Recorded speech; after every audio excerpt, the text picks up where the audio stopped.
Welcome back. Welcome back, family, to Hear Us Out. I'm Renee. I am Kyrie. Once again, as always, thank you so much to our longtime subscribers who've been with us since the very beginning, and to those who are finding us for the first time. Thank you for stumbling upon us. Make sure to hit the subscription button so that you can continue to get notifications to hear us out. Yes, thank you. And on this episode, we will be concluding Yes.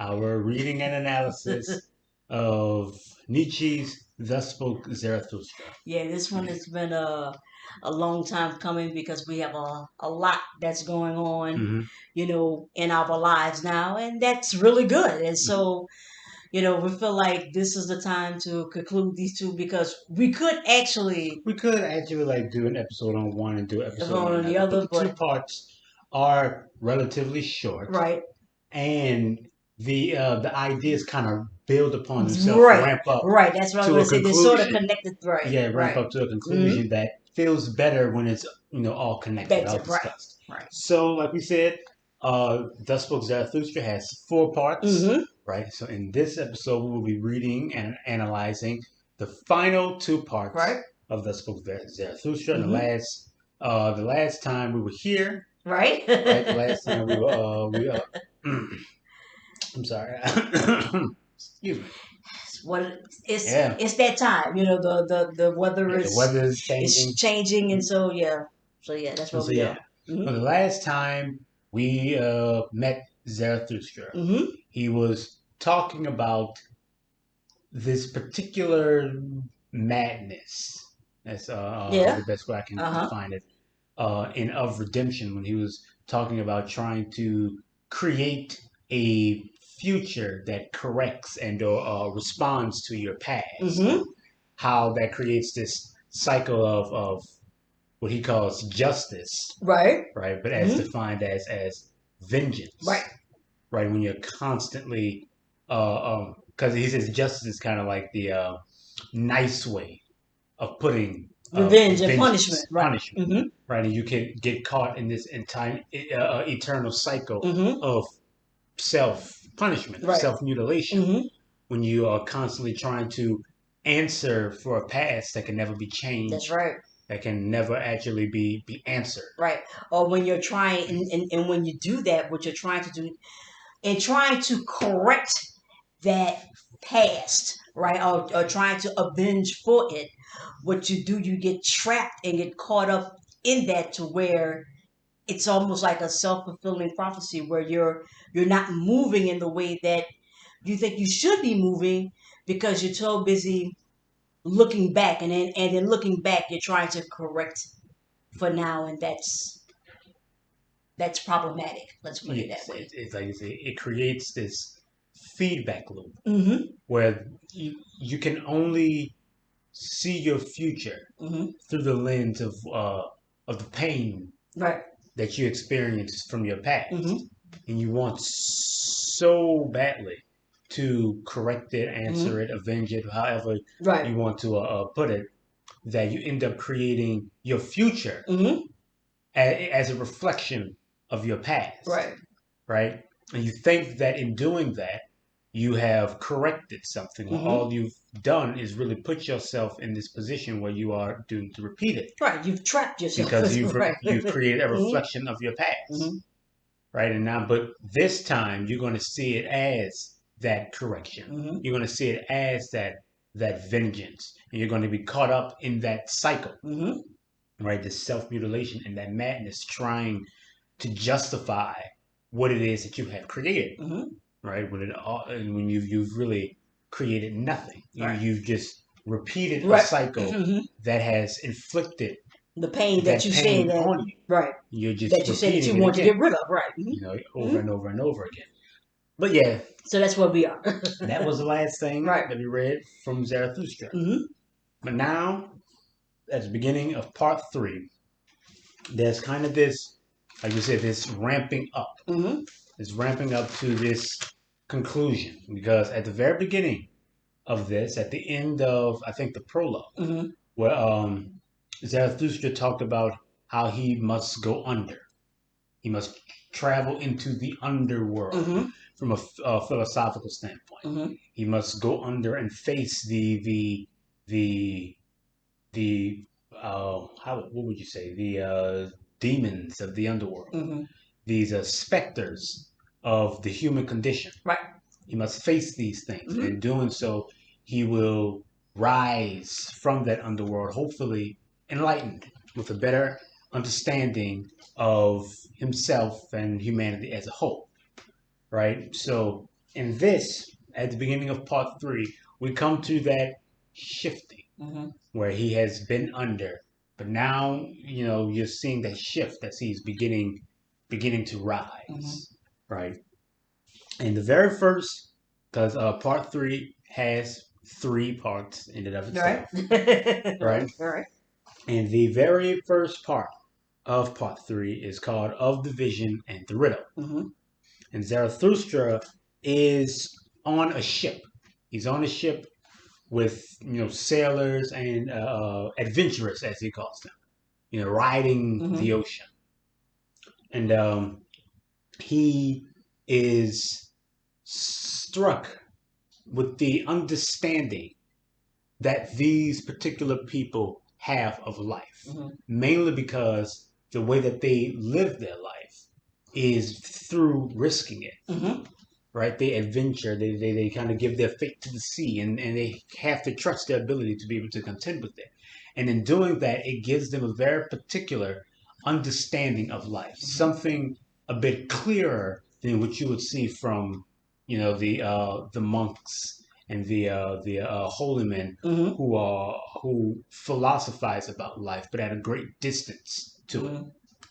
Right? So yes, they have it intellectualized themselves out of the experience of life and what life has to offer. And in this new adventure, I guess you could say that Zarathustra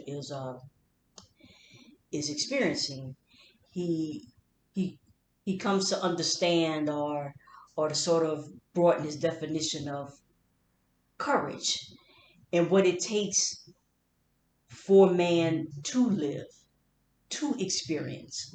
And so when he broaches the subject or comes about and talks about, courage, how it's a destroyer, it's a great destroyer, it's a destroyer of fear, it's a destroyer of pity, and to have that kind of courage, even in that midst of that, it's sort of like you never die. It's like you're always living, even in your quote unquote death itself.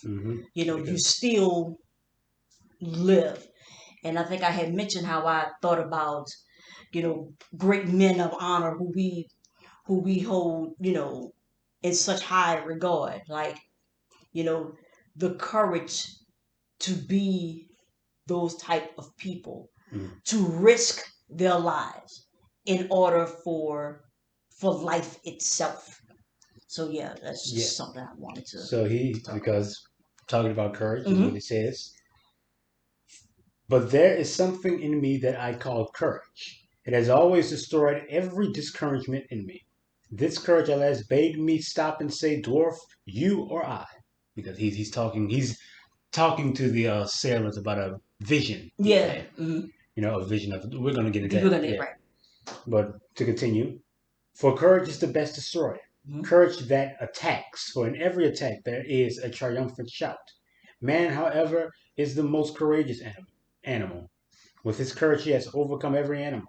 With a triumphant shout, he has even overcome every pain. Human pain, however, is the deepest pain. Courage also destroys giddiness at abysses. And where does man not stand at an abyss? Is seeing itself not, seeing abysses. Courage is the best destroyer. Courage also destroys pity. Pity, however, is the deepest abyss.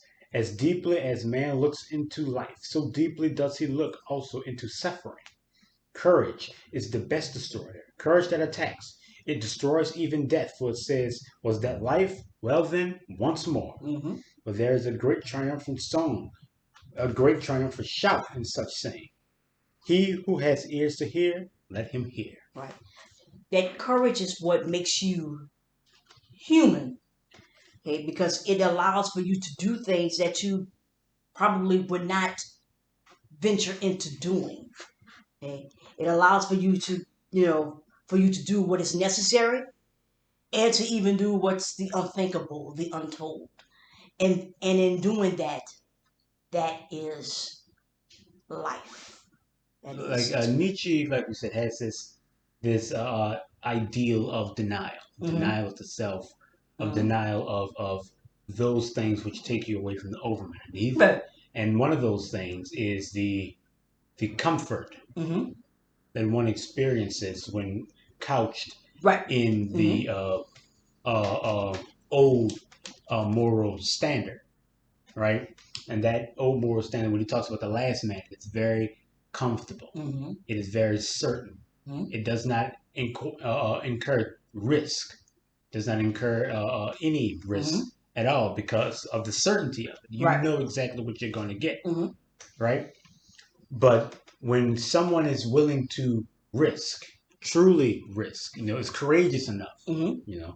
to risk themselves, risk that comfort, risk the certainty of, of the old moral standard to live, Right. to experience Mm-hmm. life, right? Open themselves up to everything that life can, throw at them and Mm-hmm. everything that life can be.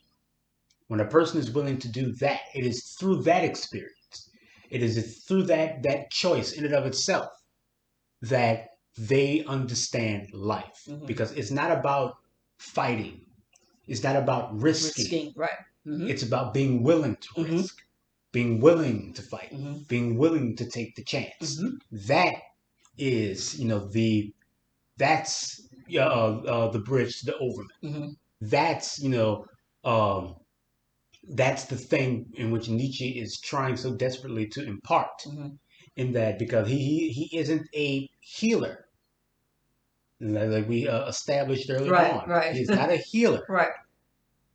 He in that those people who need to be healed aren't sick, Right. Right. Like I said, there's nothing. right? There's There's nothing nothing wrong wrong with with them. them, Mm-hmm. right? That's not how he heals. Right. His healing is in recognition Mm-hmm. of what it is that you are, Mm-hmm. and telling you, can you accept Right. who you are Mm-hmm.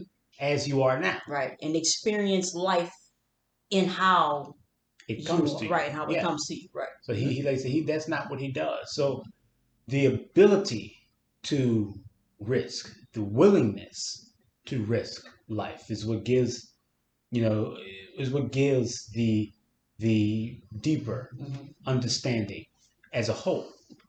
It's not about it's not about what you risk. Mm-hmm. It's about your willingness to risk it, Mm-hmm. and that's what Nietzsche is kind of harping on here. And we see Right. that continue on because here and is where he begins to recount a large part of his vision. Mm-hmm. Right now, he talks about he uses the iconography of a dwarf many a times. Yeah. Yeah. Throughout this Right. entire Uh. story, Uh. and the dwarf is always the discouragement. Mm-hmm. There's always that voice that is telling him that he cannot, that he should not, Mm-hmm. that he is doomed and all Right. that stuff. And so we see Mm-hmm. here now in this next part here Mm-hmm. about how he contends with that voice. Right? We kind of got a glimpse of it. Mm-hmm. Right? But here we see. Stop, dwarf, I said. I are you. But I am the stronger of us two. You do not know my abysmal thought. That thought you could not endure. And then something occurred which enlightened me. For the dwarf jumped from my shoulder, the inquisitive dwarf, and he squatted down upon a stone in front of me, but a gateway stood just where we had halted. Behold this gateway, dwarf, I went on. It has two aspects. Two paths come together here. No one has ever reached their end. This long lane behind us, it goes on for an eternity. And that long lane ahead of us, that is another eternity. They are in opposition to one another, these paths. They abut on one another. And it is here at this gateway that they come together. The name of the gateway is written above it, Moment. But if one were to follow them further, and even further, and further, do you think, dwarf, that these paths would be in eternal opposition? Everything straight lies, murmured the dwarf disdainfully. All truth is crooked. Time itself is a circle. Spirit of gravity, I said angrily, do not treat this too lightly, or I shall leave you squatting where you are, lame foot, and I have carried you high. Behold this moment, I went on. From this gateway moment, a long eternal lane runs back, and eternity lies behind us. Must not all things that can run have already run along this path? Must not all things that can happen have already happened, been done, run past? And if all things have been here before, what do you think of this moment, dwarf? Must not this gateway too have been here before? And are not all things bound fast together in such a way that this moment draws after it all future things, therefore draws itself too? For all things that can run must also run once again, forward along this long lane. And this slow spider that creeps along in the moonlight, and this moonlight itself, and I and you at this gateway whispering together, whispering of eternal things. Must we not all have been here before? And must we not return and run down that other lane out before us, down that long, terrible lane? Must we not return eternally?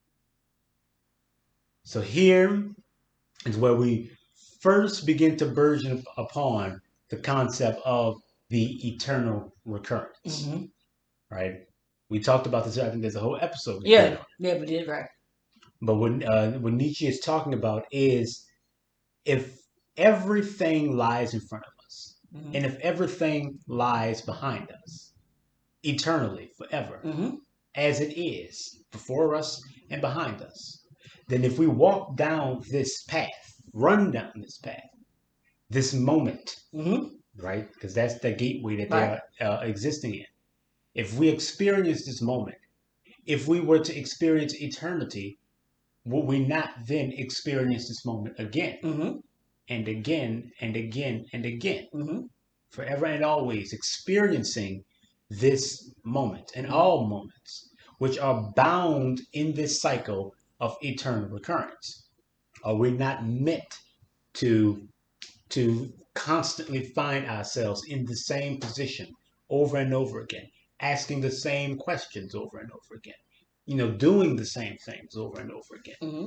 That is the eternal recurrence. That is the truth which he's desperately trying to espouse, right? That's why there is no healing, mm-hmm.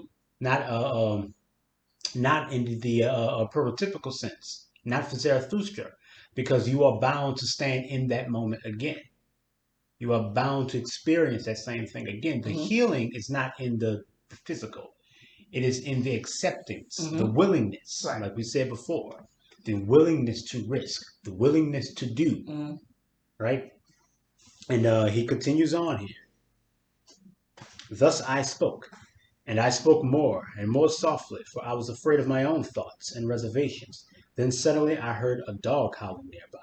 Had I ever heard a dog howling in that way? My thoughts ran back. Yes, when I was a child, in my most distant childhood. Then I heard a dog howling in that way, and I saw it too, bristling, its head raised, trembling in the stillest midnight, when even dogs believe in ghosts, so that it moved me to pity. For the full moon had just gone over the house, silent as death. It had just stopped still, a round glow, still upon the flat roof as if upon a forbidden place. That was what had terrified the dog, for dogs believe in thieves and ghosts, and when I heard such howling again, it moved me to pity again. Where had the dwarf now gone?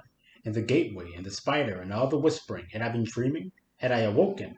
All at once I was standing between wild cliffs, alone, desolate in the most desolate moonlight. But there a man was lying, and there the dog leaping, bristling, whining. Then it saw me coming. Then it howled again. Then it cried out. Had I ever heard a dog cry so for help? And truly I had never seen the like of what I then saw. I saw a young shepherd writhing, choking, convulsed, his face distorted, and a heavy black snake was hanging out of his mouth. Had I ever seen so much disgust and pallid horror on a face?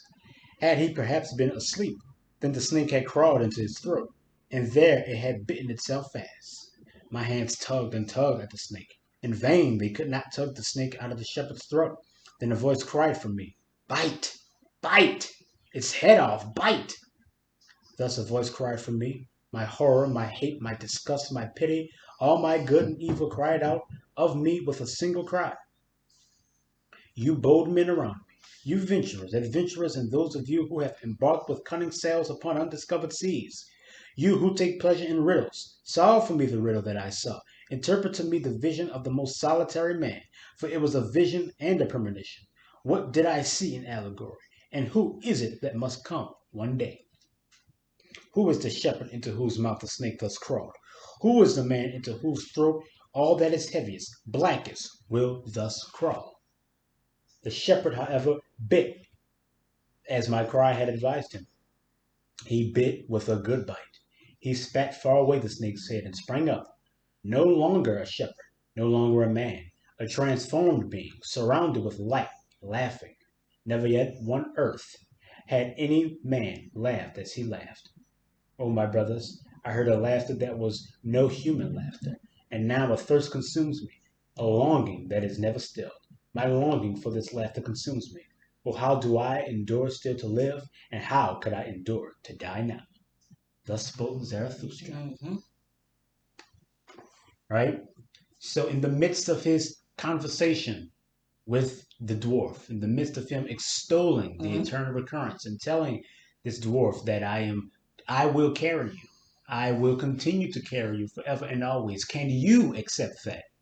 Can that negative aspect accept the fact that it will be carried? Right? In the midst of all of that, he hears a howling. Right? And he recalls hearing a howling like that before, and he's whipped away from where he was. Right? The dwarf and all of it's gone. He said, is he dreaming? Is he awake? He cannot tell. Right? And over the way, he sees, a most horrible figure, a shepherd with a giant black snake, coiled around his throat and his mouth coming out. And he was thinking, how in the world did this person even get in this position? Maybe he was asleep and snake crawled into his mouth. Or, he doesn't know. Right? And he asks the adventurers and the sailors and all those people who are willing to risk their life for life to be able to interpret this vision for him. He runs over to the shepherd and he's just trying to help him, trying to pull the snake out of his mouth. But it will not budge. It will not budge. And he's saying everything in him, everything that is good and everything that is evil, all of his pity and all of his disgust, it all came out. And he, commanded, bade this shepherd to bite. The snake. Bite. With everything that you have, bite. And the shepherd did. He bit. And he bit clean through the snake. Bit its head off, spit it out, killed the snake. And that shepherd was a shepherd no more. But he had become something else and laughed a laughter beyond humanity, beyond us, from an understanding that Zarathustra himself is struggling to reach once again, is struggling to recapture. And that's what fuels him, trying to recapture that laughter, trying to reach that place again. Because he didn't understand it. He didn't reach it. It was the shepherd who made it to that place. But he recognized in that moment something much larger than himself. And he needs to understand, who is the shepherd? Who is that snake? What did he realize? So as I will ask you, how do you interpret, this vision and this premonition? Well, we talked about it before, and I told you how I had gotten some things cloudy, but now, discussing it at this moment, I look at it as your breakthrough. What is the thing that is choking you? What is the thing that has you so tightly around the neck that if you feel that you can't even let it go because it has a hold of you so closely. And then sometimes in many of our breakthroughs, we actually need someone else to help us in that next or in that new endeavor. Sometimes everything you have tried to do, you have maybe have tried to do on your own. And you have come to a point now to where you actually need something to push you, to tell you, to jumpstart that, so that you can let that thing that is holding you back, to let it go.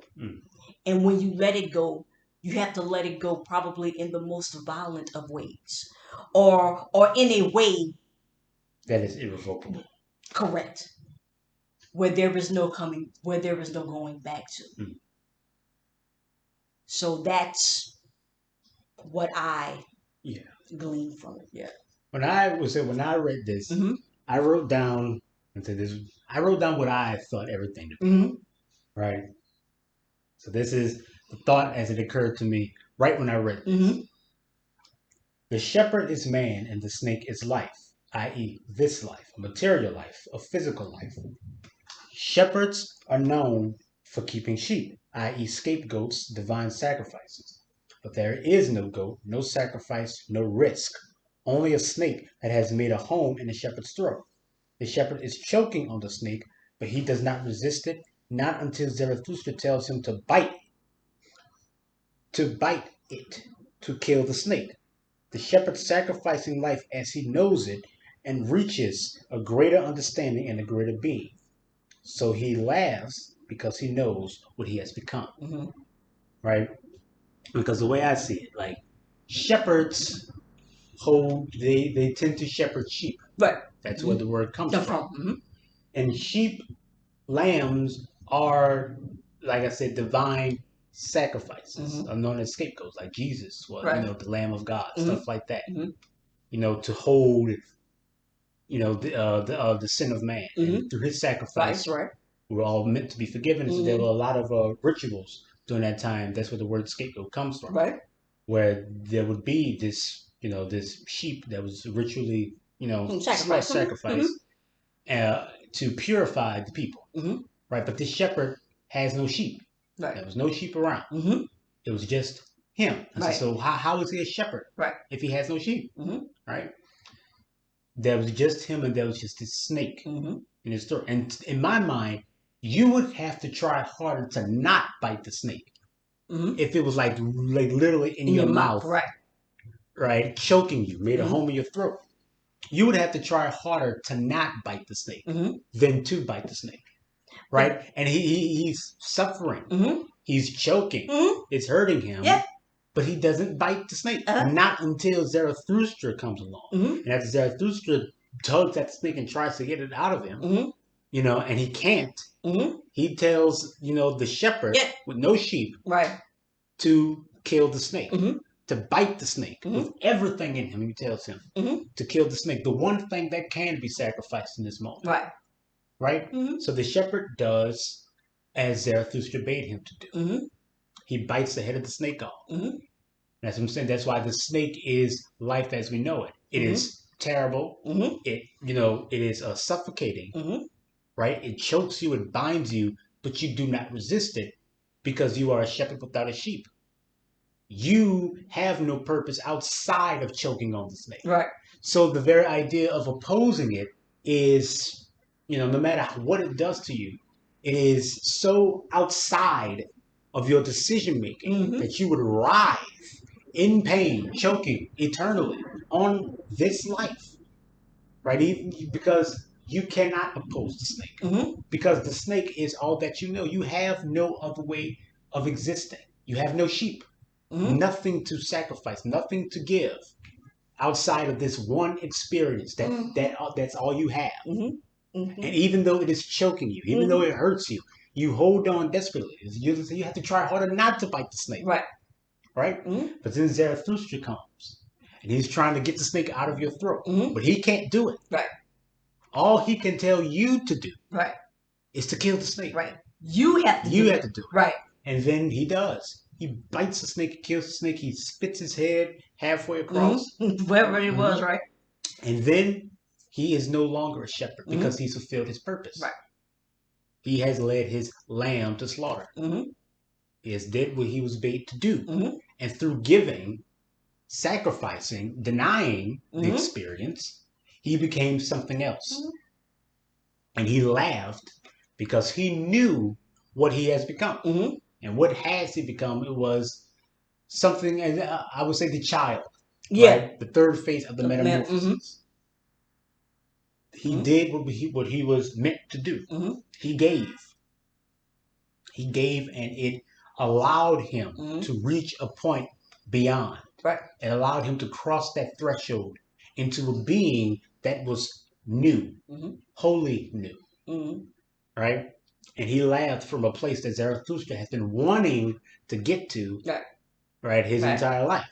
But perhaps Zarathustra is a bridge, never meant to make it to that place, but only meant to ferry those, across. Right? But he would chase after it nonetheless.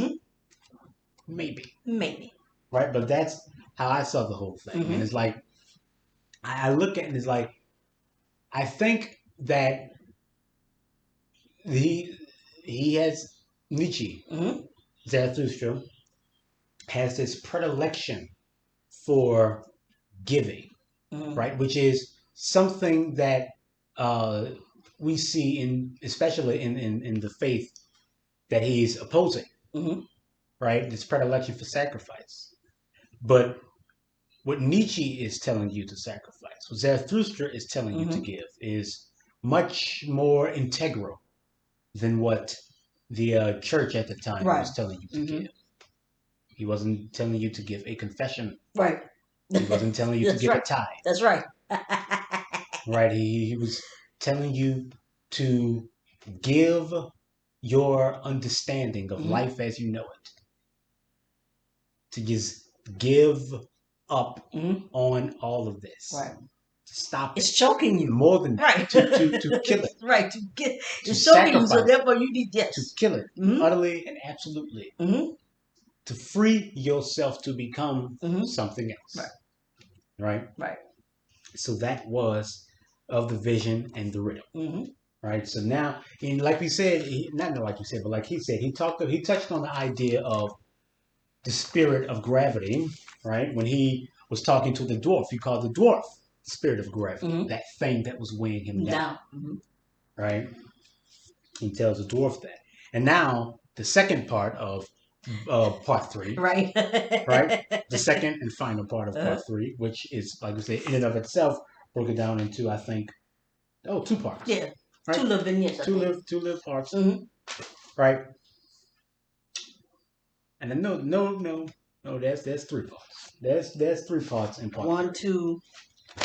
That's the convoluted. 3. Okay, yeah, okay. 3. Okay. Yes, so of the spirit of gravity, it is this part 3 is broken down into 3 parts. This is part 2, and this is where he begins to touch upon that idea again of the spirit of gravity, which, like I said, we saw him touch on early on when he talked about the dwarf, and he's going to go into it a bit more deeply, right? So here in part 1, I would just say that Zarathustra describes himself. Yeah. Right? My glib tongue is of the people. I speak too coarsely and warmly for silky ribbons, and my words sound even stranger to all inky fish and scribbling foxes. My hand is a fool's hand. Woe to all tables and walls and whatever the room left for fools scribbling, fools doodling. My foot is a horse's foot. With it I trot and trample uphill, down dale, hither and thither over the fields, and am the devil's own for joy when I am out at a gallop. My stomach, is it perhaps an eagle's stomach? For it likes lamb flesh best of all, but it is certainly a bird's stomach, nourished with innocent and few things, ready and impatient to fly away. That is my nature. How should there not be something of the bird's nature in it? And especially bird-like is that I am enemy of the spirit of gravity, and truly mortal enemy, arch enemy, born enemy. Oh, where has my enmity not flown and strayed already? I could sing a song about that, and I will sing one, although I am alone in an empty house and have to sing it to my own ears. There are other singers, to be sure, whose voices are softened, whose hands are eloquent, whose eyes are expressive, whose hearts are awakened only when the house is full. I am not one of them. He can't. I love that he has to set himself in Right. opposition That's right. Yes, it's right. to everything. Even let's say he talks about the other singers Mm-hmm. who only sing when the house is full, who only bring their passion to bear when the house is full. That's right. Whenever, Zarathustra yeah. is not one of those singers. Mm-hmm. He will sing to a full house, and he Mm-hmm. will sing to an empty house all the same. Mm-hmm. For he is a flying creature with Mm-hmm. the stomach of an eagle, stomach of a bird, to be Mm-hmm. sure, and the foot of a horse, the hands of a fool, and the mouth and the tongue of glibness. Right? That he cannot be understood. He cannot be interpreted. Mm-hmm. He is a singular being, an arch enemy Right. to the spirit of gravity, to that thing that weighs down the human soul. Right? And so he continues. Right? Anything you want to add? No, I'm just the word that came to mind is unintelligible. Like he's not meant to be understood.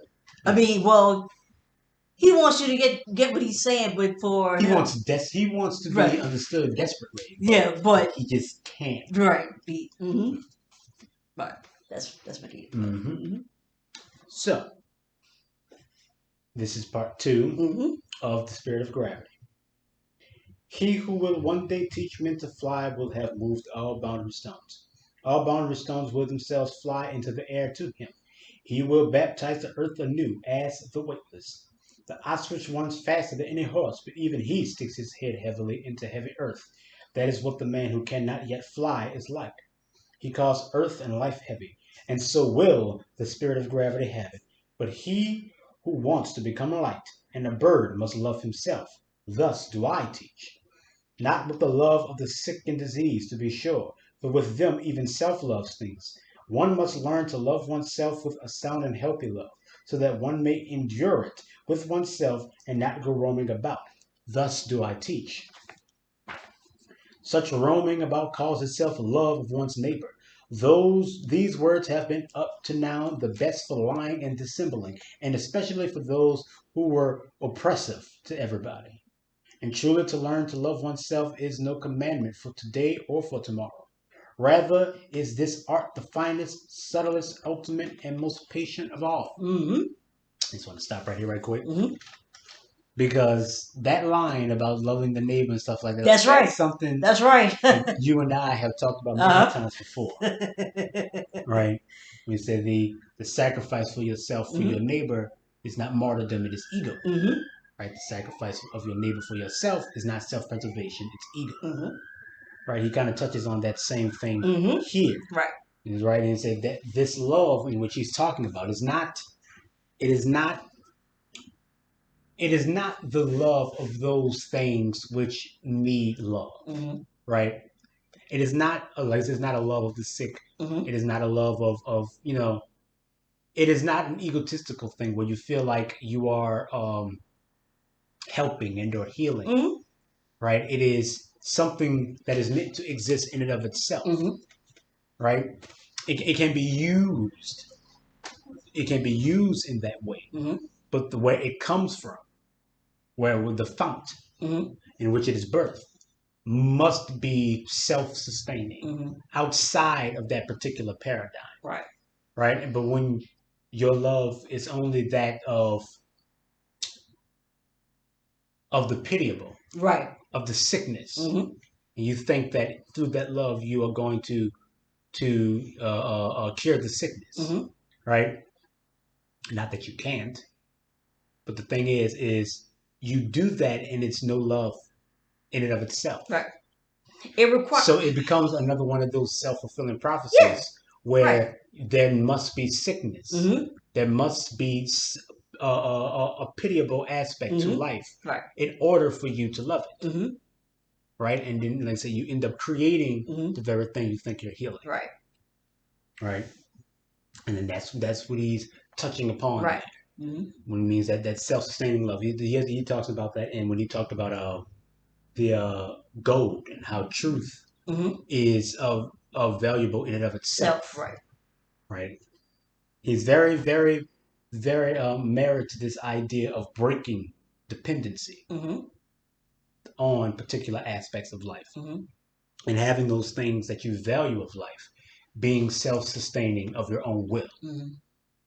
Yeah. Do you love you? Mm.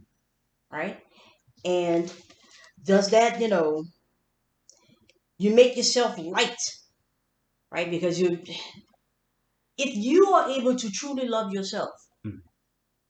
then you are able to love others. And you can love others because that's what you are, I'm gonna say, supposed to be doing. Mm.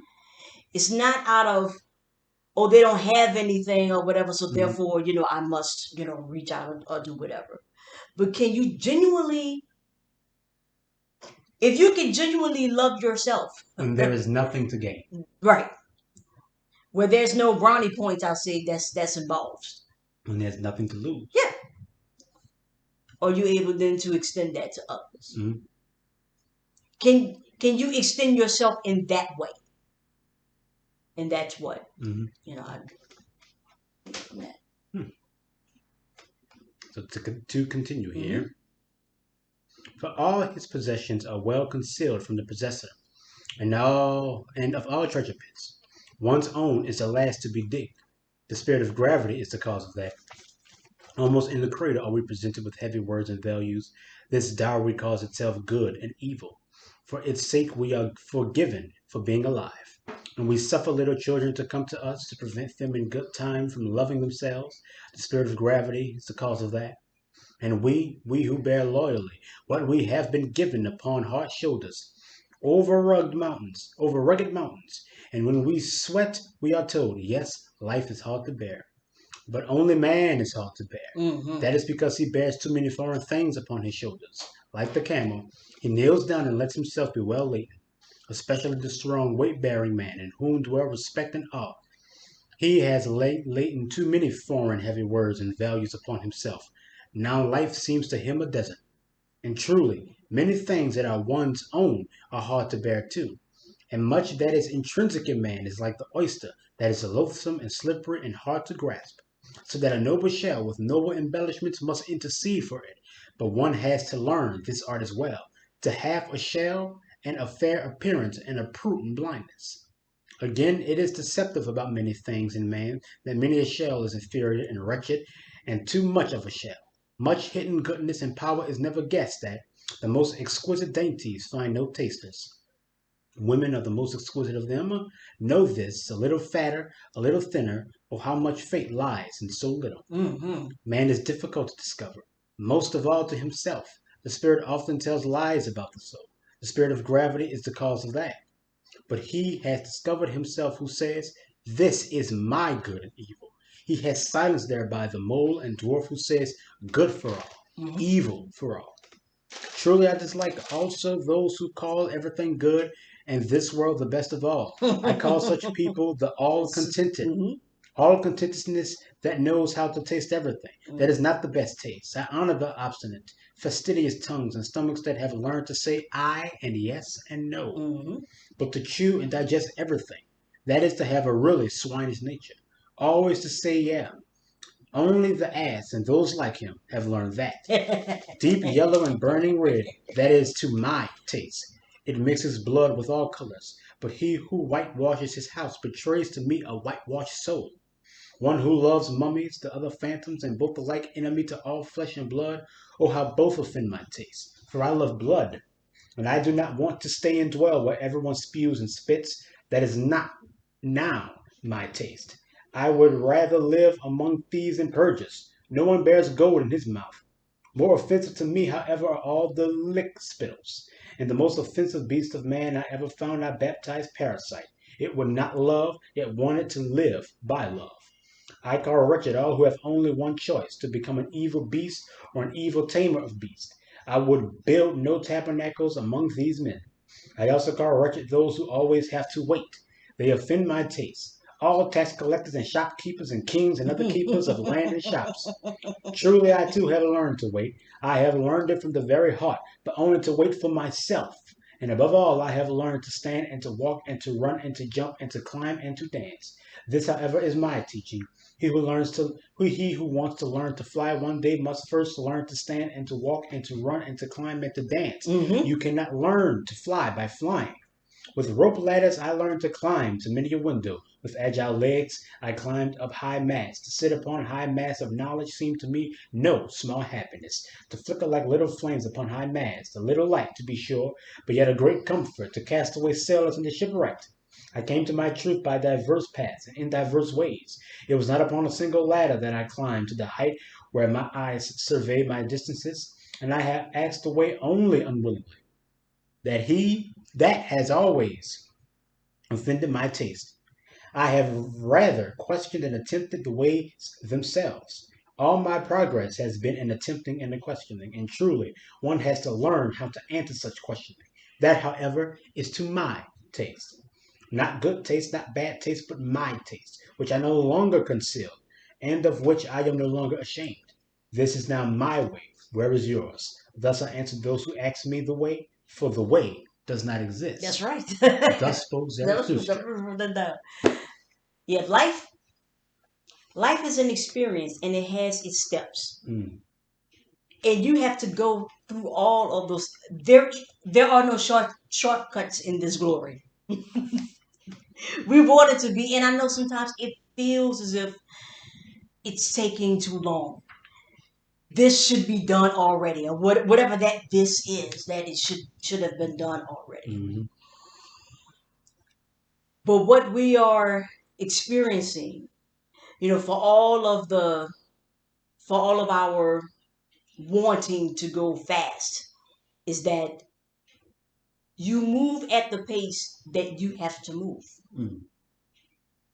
And when you try to skip or try to cut or try to jump on someone else's back and be a parasite, off of them, you actually find that you are only as fast as those that you have connected yourself to in that way.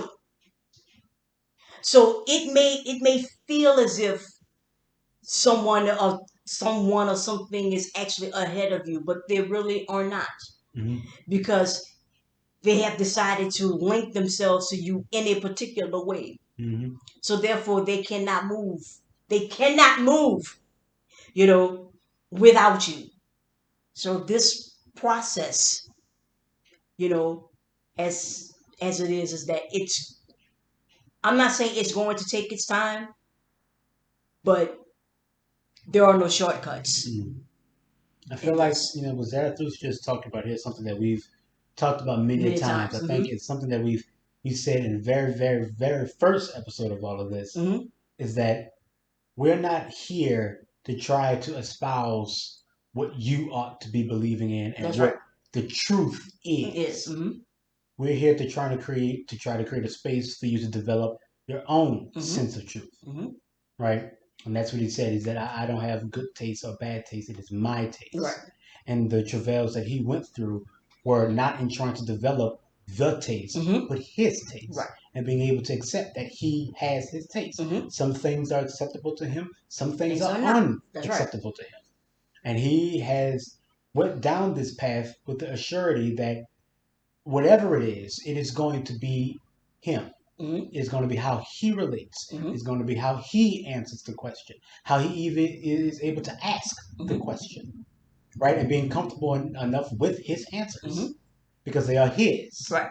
And knowing his own taste enough to know that it may not be the taste. Because there is no taste. Right. Right? And anyone that tells you that there is this absolute point, right, are liars at best, tyrants at worst. Right. Right. You don't have a problem with life. You have a problem with people, right? Life is not the issue. Life is not hard to bear. I think that's how he formulated it. Man is hard to bear. It's not life, and I'm like, that's true. If you didn't have to deal with, all I'm just saying is that so you don't have a problem with life. You have a problem with people and how they're operating and how you relate to that system of operation. Let's put it that way. In the people, correct? And that's what this has been since the beginning. And I know that we like to think that everything was right up until. You understand what I'm saying? And I'm like, no, There's because always been this right. dissonance, this inability within the greater whole of humanity to be able to recognize those individual aspects that it tries its best to curtail and to cut out, but it can never truly cope with and or get rid of. Right.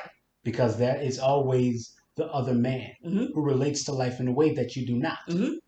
Right? You create your societal and cultural standards, and there will be the other man who falls short or falls ahead or falls completely outside of the metric in which you created. Right. And that dissonance right there always, instead of questioning the metric, you question the man. Yeah. And the falls problem, in on it. Yeah, you tell me that the culture is, our culture is strong or whatever other positive attribute that you want to give to it, and then when somebody falls out of it, then apparently then all of a sudden it's you that's the problem, even though it's you as individuals who make up the culture. And that's something that we've been talking about since forever, I think. And this is the thing that we are still, battling even now. I'm like, if your society, if your culture is as strong as you claim that it is, then these fringes or these things that you feel that falls outside or that it should not be able to weaken you it should not be as much of a threat as you make it out to be. Right. So what Zarathustra is talking about here, in the spirit of gravity. Right. He's talking about those things which pull you back to the center. Right, which keeps you in the orbit of that absolute point. Right. Your sense of developing your own sense of reality, developing your own taste for life. Right. That's like escape velocity.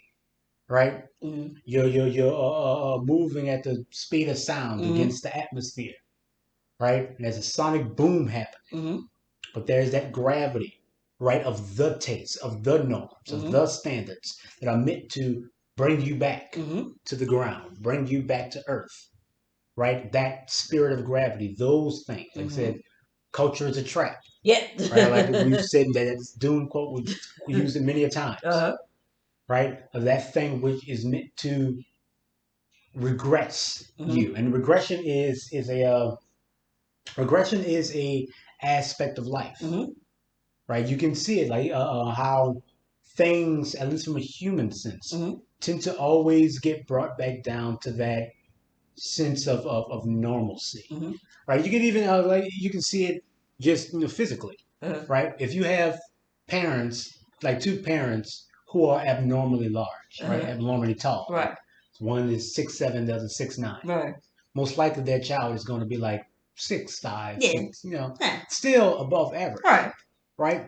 But over time, you're going to see, right, them start that height begin to average out, and then maybe you see another outlier who sprouts up to 6'10" or something like that, right? But then it always goes back down. So regression is an aspect of physical life. And you can see it from just how we culturally engage with one another. Right. That regression, that gravity, which pulls someone back to that consensus So I have of what a a person is supposed to be. So I have a question. I remember I actually asked this question, and I was being I just wanted to just put it out there in a different way. So I want y'all to hear me out on this. So I'll ask, since we talked about culture and society. And I remember asking, well, what is it that makes the United States great? What is it that makes America great? And of course, a lot of my friends are, you know how they respond. You know how my people respond. They ain't great and all that other stuff, right? And so I'll ask you before I give my slick response. I think I know where you're going. All right. I think I know where you're going. So I'm gonna say, outside of just saying, well, America ain't great. Right. Right. Outside of just saying that, I would say the thing that makes America great, great being the thing that allows America to persist. Yes. Right. Is America's ability to accommodate just enough of those things which can push it toward the precipice of dissolution, to accommodate just enough of those things to allow it to continue to exist as it is. Yeah. Now, see, because we've talked about this many a time, so and that was pretty much my response, right? Is that the thing that makes America great? It's not. Okay, so we clear on that. Right. Great being the ability to persist. Yes. Is that it seems that regardless of the trials, tribulations, harshness, America just swallows it up. You get in the fold. So this is why they can easily paint murals, of Black Panthers in Oakland when they were trying to get rid of them all. You can have a Malcolm X Boulevard, a Dr. King Drive, and you can have American fascism. That's right. You can have a Donald Trump. That's right. You can have all this stuff. You can have and still have an America. It just seems as if, like you say, when it seems like it's about to, okay, this is it. She's about to fall over. Just fall over into the ocean. Statue of Liberty about to fall over. It just right then, boop, get you in the fold. I say, and that's the thing that a lot of other societies and places and cultures, countries tend not to do. That's the thing that allowed Rome to survive for thousands upon thousands of years. Is that whatever the thing that you think they had this sense of cultural superiority, number one, right, and a syncretism that allowed that it was one way though, right? It was one way. It allowed them to see the Romanness in other cultures, right? It didn't allow for the Romans to see the other cultures. That's right. From their perspective, but it allowed for the Romans to be able to look at other cultures and be like, no, they believe kind of like how I believe. That's right. They understand kind of how I understand, and it all comes from that back. Place, that's right. All comes right. Of that cultural superiority. Like Roman diplomats were the worst diplomats. Because they all felt like they were better than everybody. Sounds familiar, right? That's how the United States operates. But they were still able to have enough of that syncretism to allow them to survive for thousands upon thousands of years, and even after they said it fell. Right? So, like you see how they persist, right? You see that aspect where America is able to exist because it has just enough flex, just enough flexibility to be able to accommodate those things that would spell its doom. Right. So I just wanted to put that out there, is that when you allow for just enough of it to bring you now into the fold. I mean, that is another aspect or another way of describing the spirit of gravity. Yes. The thing that pulls you back into the into the orbit of that one central idea that can never ever truly die. That's right. You know, that everything else can fall, but not that. All right. Right. So Yes. So now we move on to being messy. the final part of part 3, the convalescent. Right? The convalescent. One morning, not long after his return to the cave, Zarathustra sprang up from his bed like a madman, cried with a terrible voice, and behaved as if someone else were lying on the bed and would not arise from it. And Zarathustra's voice rang out in such a way that his animals came to him in terror. And from all the caves and hiding places in the neighborhood of Zarathustra's cave, all the creatures slipped away, flying, fluttering, creeping, jumping, according to the kind of foot or wing which had been given. Zarathustra, however, spoke those words. Up, abysmal thought, up from my depths. I am your cockerel and dawn, sleepy worm. Up, up, my voice shall soon crow you awake. Loosen the feathers of your ears. Listen, for I want to hear you. Up, up. Here is a thunder enough to make even the graves listen, and wipe the sleep and all the dimness and blindness from your eyes. Hear with me your eyes too. My voice is a medicine even for those born blind. And once you are awake, you shall stay awake forever. It is not my way to awaken great grandmothers from sleep in order to bid them go back to sleep. Are you moving, stretching, rattling? Up, up. You shall not rattle. You shall speak to me. Zarathustra, the godless, calls you. I, Zarathustra, the advocate of life, the advocate of suffering, the advocate of the circle. I call you my most abysmal thought. Ah, you are coming. I hear you. My abyss speaks. I have turned my ultimate depth into the light. Ah, come here. Give me your hand. Ha, don't. Ha, ha. Discuss, discuss. Woe is me. Right? So Zarathustra calls up the abyss within himself. He demands it to come to attention and to stay at attention forever.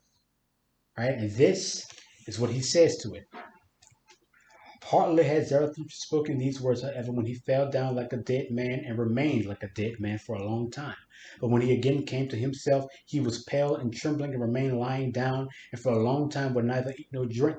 This condition lasted 7 days. His animals, however, did not leave him by day or night, except that the eagle flew off to fetch food. And whatever he had collected and fetched he laid upon Zarathustra's bed, so that at last Zarathustra lay among yellow and red berries, grapes, rosy apples, sweet-smelling herbs, and pine cones. At his feet, however, 2 lambs spread, which the eagle had with difficulty carried off from their shepherd. At last, after 7 days, Zarathustra raised himself in his bed, took a rosy apple in his hand, smelt it, and found its odor pleasant. Then his animals thought the time had come to speak with him. O Zarathustra, they said, now you have lain like that 7 days, with heavy eyes. Will you not now get to your feet again? Step out of your cave. The world awaits you like a garden. The wind is laden with heavy fragrance that longs for you, and all the brooks will like to run after you. All things long for you since you have been alone 7 days. Step out of your cave. All things want to be your physician. Has perhaps a new knowledge come to you, a bitter, oppressive knowledge? You have lain like leavened dough. Your soul has risen and overflowed its brim. O my animals, answered Zarathustra, go on talking and let me listen. Your talking is such refreshment. Where there is talking, the world is like a garden to me. How sweet it is! The words and sounds of music exist, are words and music, not rainbows and seeming bridges between things eternally separated. Every soul is a word of its own. For every soul, every other soul is an afterword. Appearance lies most beautifully among the most alike. For the smallest gate is the most difficult to bridge. For me, how could there be an outside of me? There is no outside. But we forget that when we hear music. How sweet it is that we forget. Are things not given names and musical sounds so that man may refresh himself with things? Speech is a beautiful foolery. With a man dances over all things. How sweet is all speech and all the falsehoods of music. With music does our love dance upon many colored rainbows. All right. So Zarathustra calls up the abyss. He calls up that dark negative aspect of himself so he can, how could I say, he can contend with it once and for all. And in doing so, he falls weak. right? And he's in a death-like slumber for 7 days, and his animals attend to him, bringing him food and lambs, obviously, right? All these things, and when he awakens, right, they ask him to share, Right.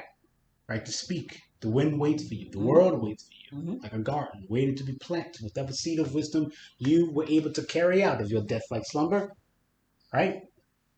But Zarathustra responds by talking about the frailty, the the falsehood of speech and of words and of music that allows one to forget the depths, because much like the spirit of gravity, it constrains it down to a particular word, Right. to a sentence, to a phrase that lessens the feeling, right? And the feeling is the actual lesson in and of itself, right? Like we talked about, with Dune many times, right? There is a lesson that cannot be taught, only learned. And getting a sense of that thing and trying to espouse it only obfuscates Yeah. that point. Yeah, that's the point I had made when I mentioned about the story Rachel by Dorothy West. She's the writer of the Harlem Renaissance, considered the baby of the crew. And in the story, the quote that really stuck out in my mind was that speech was given to man to hide his thoughts. And so, in the hiding, that is the obfuscating. Mm-hmm. That's the thing that Nietzsche is touching on, is that sometimes words are just not good enough. Mm. They can't describe, they cannot There's an inherent weakness in the words to really to describe the feeling, the experience, to describe life itself. when you this is just something that, like, if you really want to get anthropological with this idea, right? When for a long time humanity didn't have any written languages, right? We didn't have any way of really expressing to each other any absolute form, right? And when you compare the art of that era, right, of the wordless eras, if you would, to the art of the ever after the advent of written languages and stuff like that, you see a very distinct difference. A lot of the art before language was about the motion and pattern of life. There is an animus in it. That the thing that they were imparting was that there was a recognition of this greater thing in which they were existing, that they were able to recognize in their own being, right? And it was wordless. It was beyond all of these things. Well, it was before all of these things, right? And with the advent of language, right, you see the separation from that ideal, from that understanding, from that cyclical understanding of life and death, and how all of that was immortality, right? After the advent of language, immortality became the idea of a absolute perfect being, right? That never changes, that is, right? And with the advent of society and more hierarchical cultures, right, you began to see this need for that absolute point, when humanity existed for a long time without that need, right? And immortality was the constant shifting and the constant change of the cycle of life, death, and life again. All of that was immortality, not the one absolute point. Right. So the thing that I feel that I don't even know if he was harkening back to this, but that particular point of existing beyond the word, and of accepting the life and death and the risk, quote unquote, it is a very ancient way of living.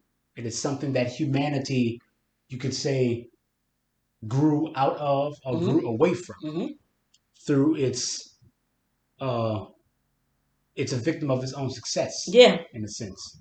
Because I was going to use the word in quotation, advancement. Yes. Its advancement came from the advent of this new cultural prism. But in doing so, there has been no progress. We have been dealing with the same cultural issues ever since. Right. Right. Ever since. Right. It has been, like I said, they talked about gay people in the Bible. And those were stories from that they wrote down after thousands of years themselves. So it's like, how long have we been dealing with just this one idea? How long have we been dealing with what a woman is supposed to be in society, and what a man is supposed to be in society, and what a society is supposed to be in and of itself? You would think after so long, right, we would have some answer, but the thing is, all of our answers always fail. All of our answers always fall short of actually addressing the people, because we think that once it's been answered, that's it. That's it. The Right. answer's been done. They had the answer. This was the answer, and all that stuff. Right. And now it is just up to us to live according to that answer. Right. That the ultimate stagnation. To live in the orrery of that absolute point. When for so long, for uncountable millennia, we don't even know how long, that was not the way human beings related to life. So like we said, like this life as we know it seems so impossible because it carries the weight of time. Right. It seems like it's been like this forever. But it has not. Right. For uncounted millennia, it was not this. How many times, because we've talked about, history and all the, like, even the books that we've read. I mean, even the books that I've read that goes back older than the Bible, like from antiquity, right? And it just like whatever the social ills or problems that we think that we have today. I could point to, many ancient novels that I've read that has the same issues, the same problems. I mean, issues of women, homosexuality, issues of men and how they should be men or how they should reign, whatever the case may be, not listening to your elders or whatever the issue is, providing for elders, doing how to rear children, whatever it is, whatever it is, going back to Vedic literature, it doesn't matter. It's the same stuff. It's the same questions, and alarmingly, same answers. Right. It's like we keep arriving at the same point. Yep, over and over and over and over again. And when we think that we have, but it was when we didn't have language, right? When we didn't have things that actually allowed us to progress to this point, right? We progressed to a point where we did develop language. So we were able to progress, and these things are cultural shifts, right? Right. There's been a whole lot of technological advances, but the culture has not changed. We've seen it many, many times. Yeah. Our culture hasn't changed since we started writing things. Right. And we were able to reach that point because we existed in a place where we were able to actually progress. Right. Culturally. As a people. Right. Right? And it wasn't unilateral. Right. It wasn't complete. And all people came to that point in their own time. Right. We all arrived there. Right? So here we are. we arrived there and we all got stuck in it. Right. Because it grew like wildfire. It spread to everyone and everything. And none of us know how to actually relate to it. Right. None of us can actually, create the perfect combination of permanence and impermanence. Right? Of both motion and stagnation. Right. Right? Because these things are necessary to the process. Right. Right? For there to be motion, there must be stillness. Right? For these things to all, flow and move together in relation to one another, they all have to exist. We have been here, right, in this stagnant point for all of recorded history, primarily. Right. So let's look at that goes back to like 10,000 years. Whatever number you want to put on Right. there, right? Because For they all of keep recorded discovering, history, right? we have been here, Here. trying our best to find a way for us to be what we had, what we became, right? And also be what we are becoming, right? But the thing is, what we became was a very successful being, a very successful creature that was able to outpace all other life on this planet. And for us to become that thing which we say we ought to be, to begin with, that thing that has always been burgeoning, right, on the outskirts, right, for us to become that, we can no longer exist in the position that we have been existing in. Right. And there is a great proponent of humanity that can accept that. Most people accept that. Right. The only people who don't accept that are the people who gain the most benefit from the way things are now. Sounds familiar, right? Sounds Like, familiar. I don't want to point fingers, but the kings. Right. Like he said, the kings and the shopkeepers Right. and all those people whose existence has been tied to the structure in and of itself. Right. We're still doing Who that? cannot give. That's right. They cannot give. They cannot sacrifice not one bit of the position that they have been able to acquire. Because to do so. Yeah, no longer makes them a king. So there you go. There you go. And the way that things are set up, you think I too one day can be king. I too one day can do so. That's why the system is so entrenched. So let's continue. Yes. As I said, we could be here all day. Oh yeah, right.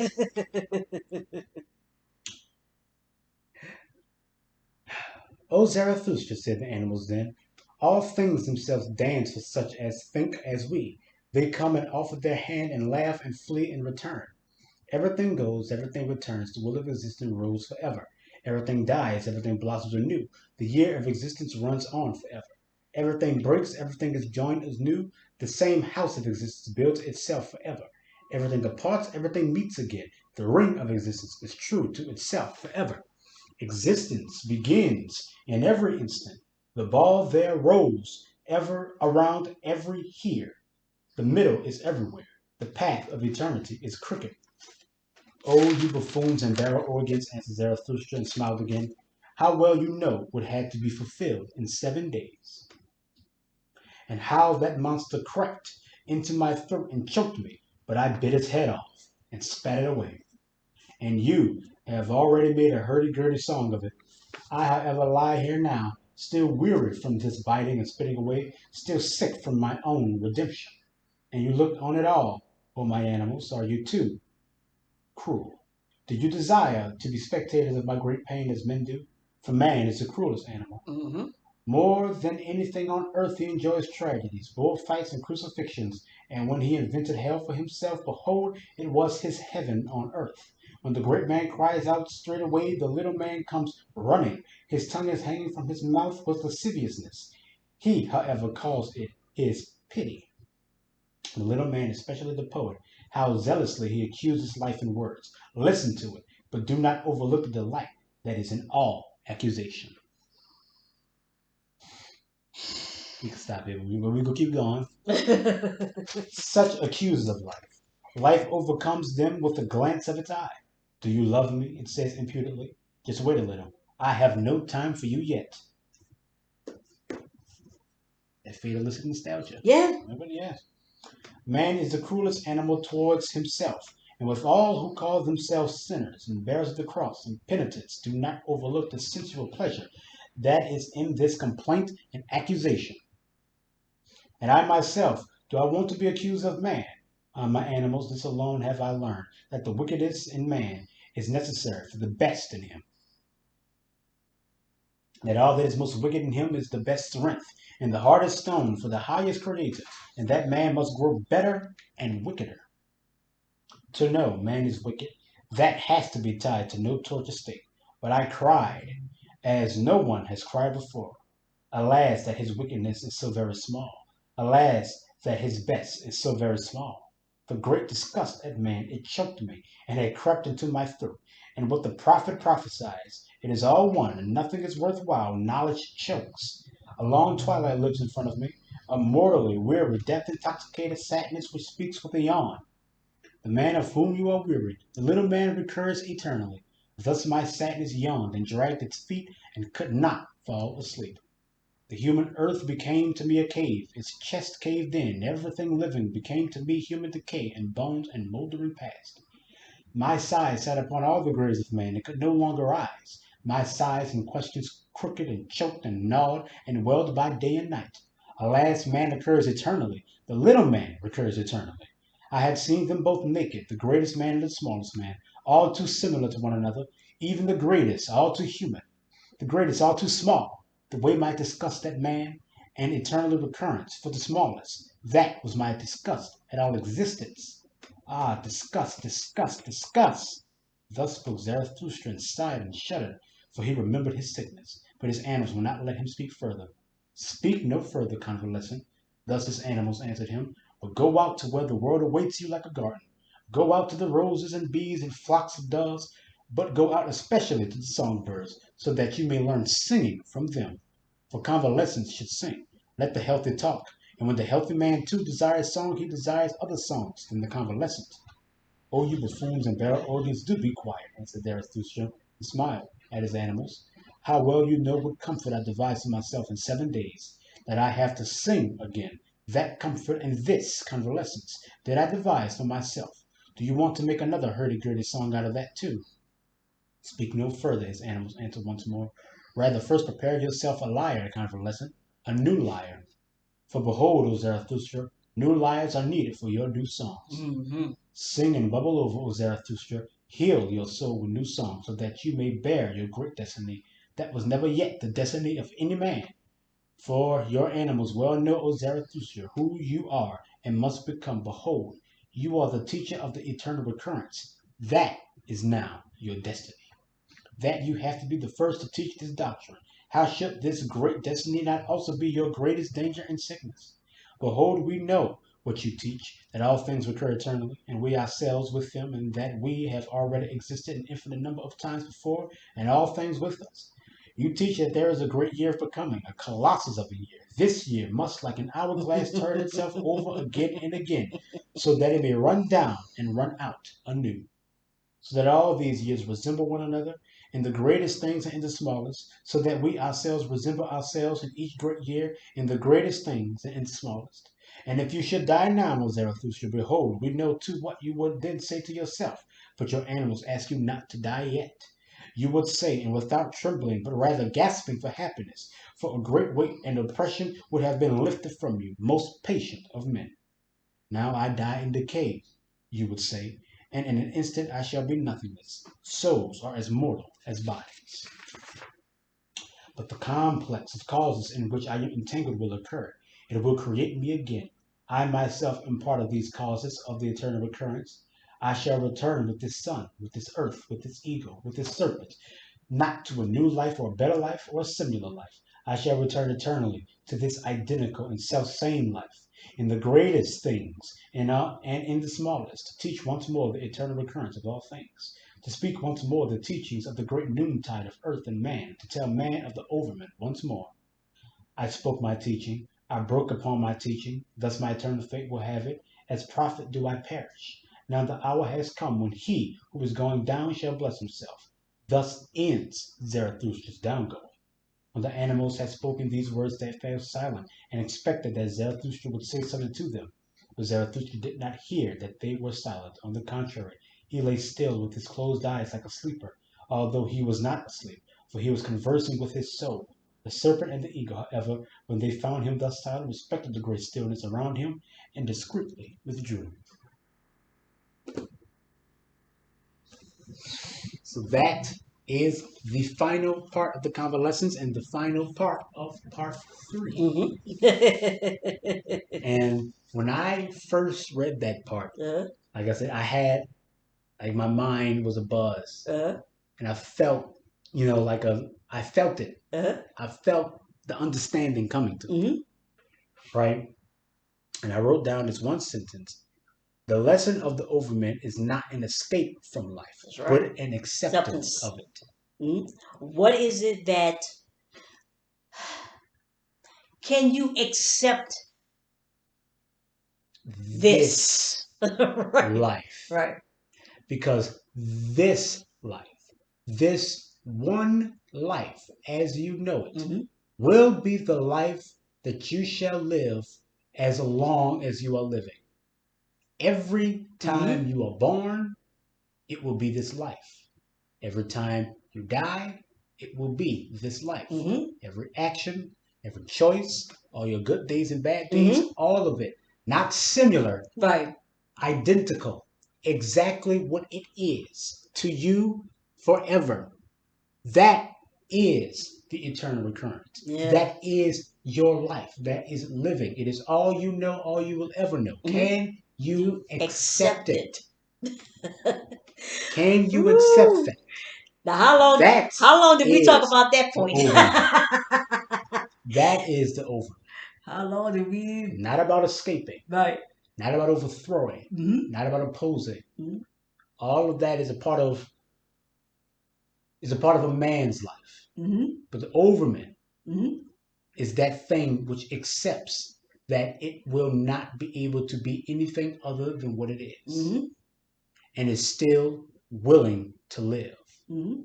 outside of that absolute point, Mm-hmm. which makes everything, fall into place. Mm-hmm. You've escaped that, right? Or you are in a place of eternally escaping. Mm-hmm. Always, trying to outrun gravity. Mm-hmm. That is trying its best to pull you back down to the center, right? You're constantly moving, jumping, running, dancing, all the things that he says Right. that comes with motion, Mm-hmm. right? But you will always come to that gateway, to that moment, Mm-hmm. over and over and over again.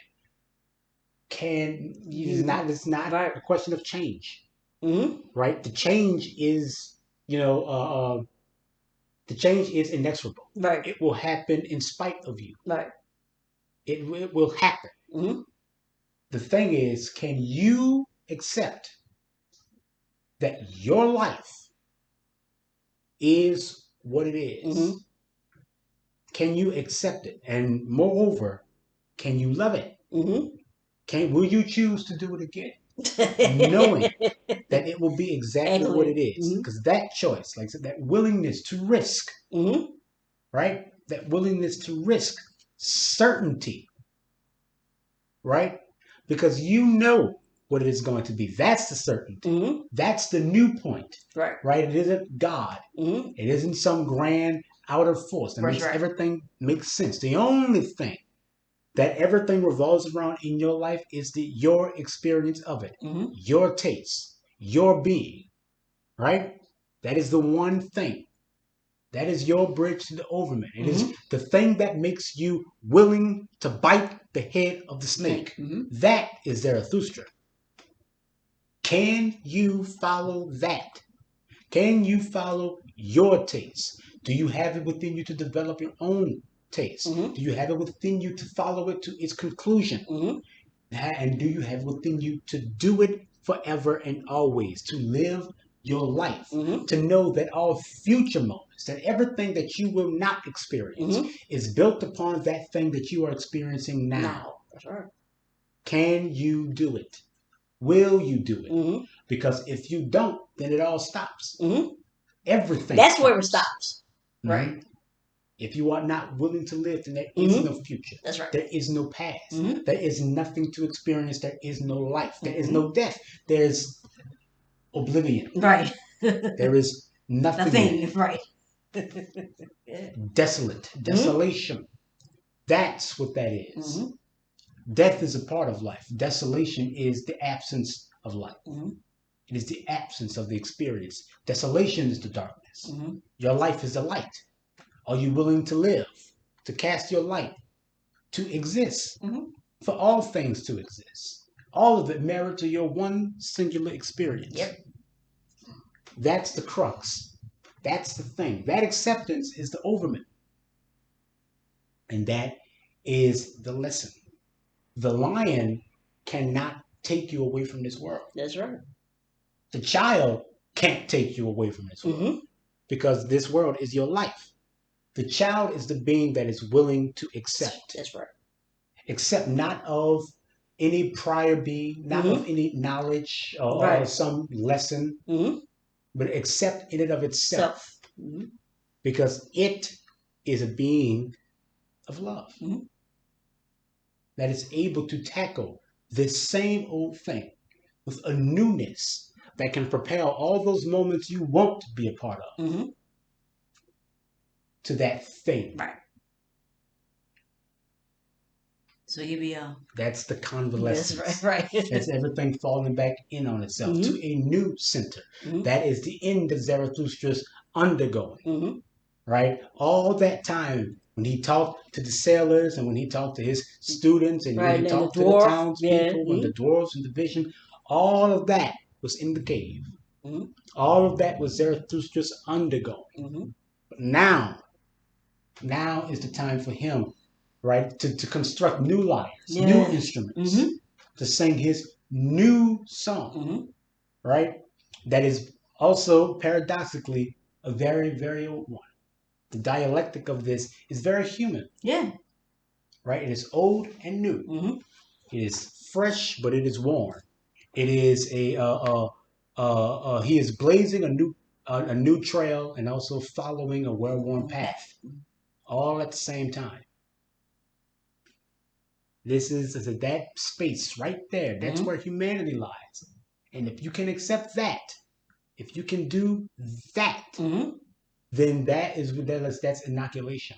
That is putting yourself beyond those things that constrain you. That is escaping the spirit of gravity. That is creating a new center, a new point of life that propels life, all of life, forward. That's progress. Right? So now, Part 4. We are on to part 4. The final part. You want to read? So I read part 3. Read part 4. Part 4. It has 2 parts, right? The Sleepwalker, which is broken, has many vignettes. Like 10 little short vignettes. Like it's 12. 12. Yeah. Right, and then the Sign, which is like 1 page long. Yeah. Right. Like a page and a half. Yeah. So in the Sleepwalker song, literally at the very end of the convalescence, we heard the animals tell to Zarathustra to go and sing his song to the garden, to the world, to the people who need to hear it. And now this is called the Sleepwalker song. This is Zarathustra's song. This is what he's saying to the people. Meanwhile, however, one after another had gone out into the open air and the cool, thoughtful night. But Zarathustra himself led the ugliest man by the hand to show him his nocturnal world and the big round moon and the silver waterfalls besides his cave. There at last they stood silently together, just a group of old folk, but with comforted, brave hearts and amazed in themselves that it was so well with them on earth. But the mystery of the night drew nearer and nearer their hearts, and Zarathustra thought to himself again, "Oh, how well they please me now, these higher men!" But they did not say it, for they respected their happiness and their silence. Then, however, occurred the most astonishing thing in that long, astonishing day. The ugliest man began once more, and for the last time, to gurgle and snort. And when he came at last to the point of speech, behold, a question leaped round and pure from his mouth. A good, deep, clear question, which moved the hearts of all who heard it. "My assembled friends," said the ugliest man, "what do you think? For the sake of this day, am I content for the first time to have lived my whole life? And it is not enough that I testify only this much. It is worthwhile to live on earth. One day, one festival, Zarathustra has taught me to love the earth. Was that life? I would say to death, very well, once more. My friends, what do you think? Will you not, like me, say to death, was that life? For Zarathustra's sake, very well, once more. Thus spoke the ugliest man, and it was not long before midnight, and that what you think then took place. As soon as the higher men, had heard his question, they were all at once conscious of their transformation and recovery, and of who had given them these things. Then they leaped towards Zarathustra, thanking, adoring, caressing, and kissing his hands, each after his own fashion, so that some laughed, some wept.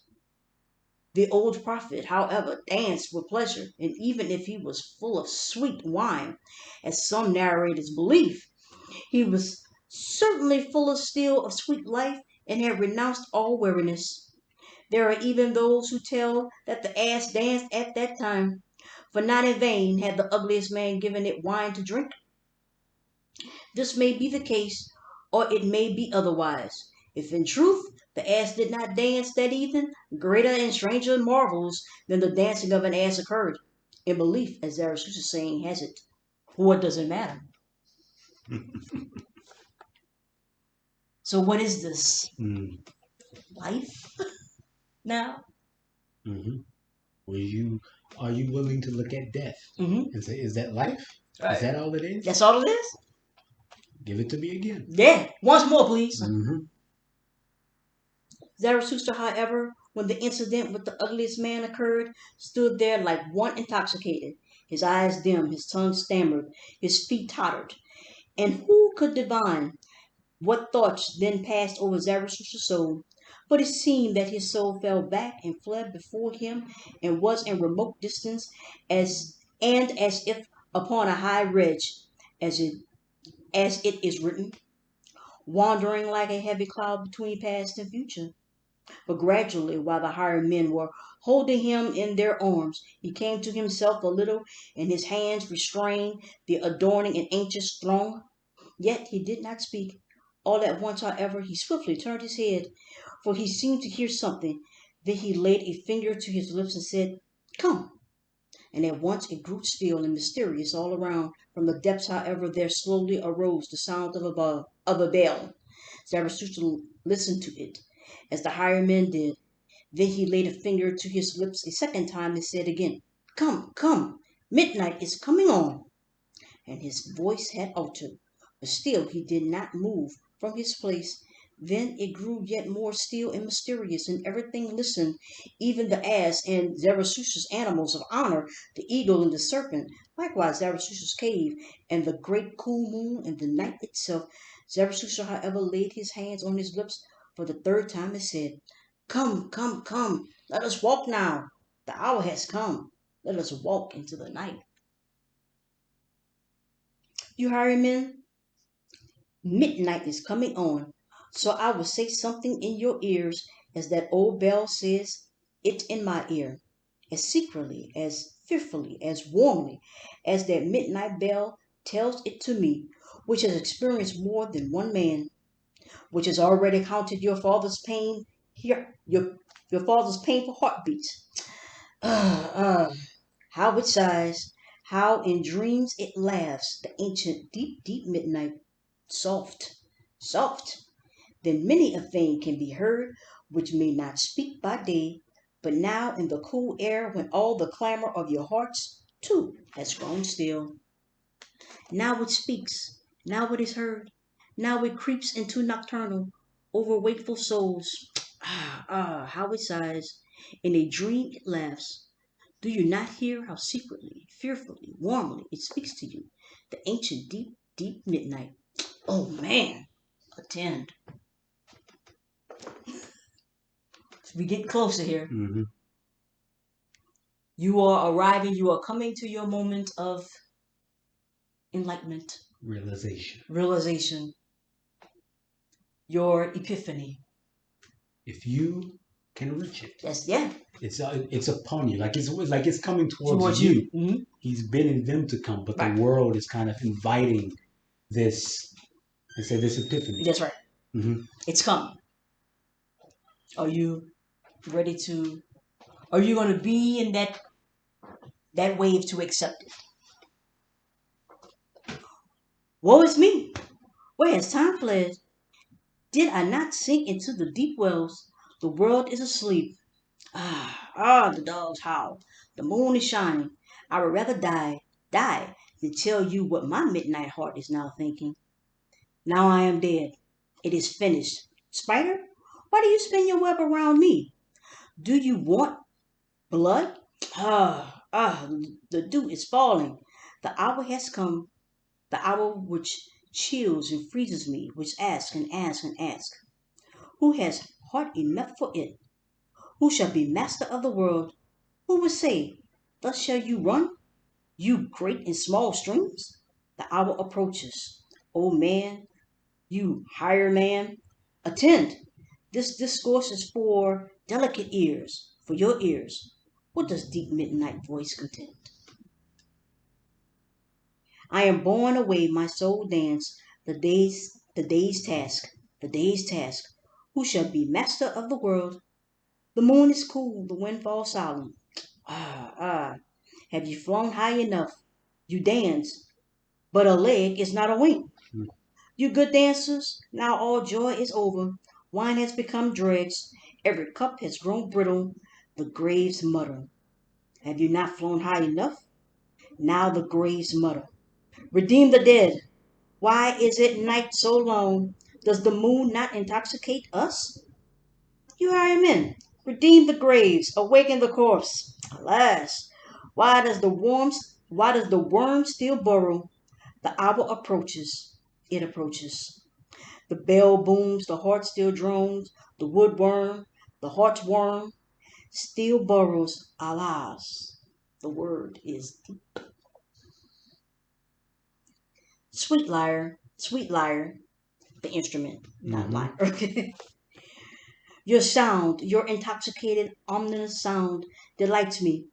From how long ago, from how far away does your sound come to me? From a far distance, from the pools of love.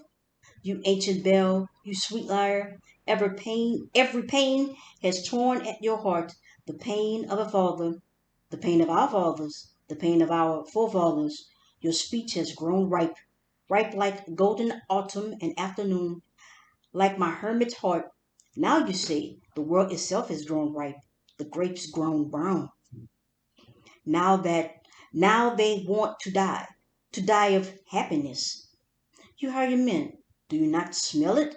The odor of secretly welling up, a scent and odor of eternity, an odor of roseate bliss, a brown golden wine odor of ancient happiness, of intoxicated midnights, dying happiness which sings, the world is deep, deeper than they can comprehend.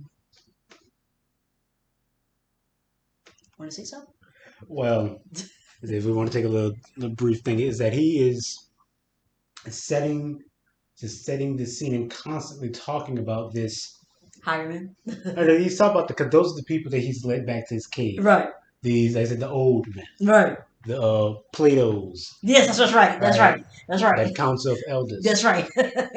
Whom he has brought back to his alcove, and he is feeding, preparing them. But and the last thing he said, this ripeness, this over ripeness, as the golden dawn begins to turn brown, and these things are dying of over preparedness, of happiness, as he says, the contentness of life is killing them. That's right. It is overripening them. Yep. Because they were never picked at the moment that they needed to be picked. They stayed on the vine for far too long.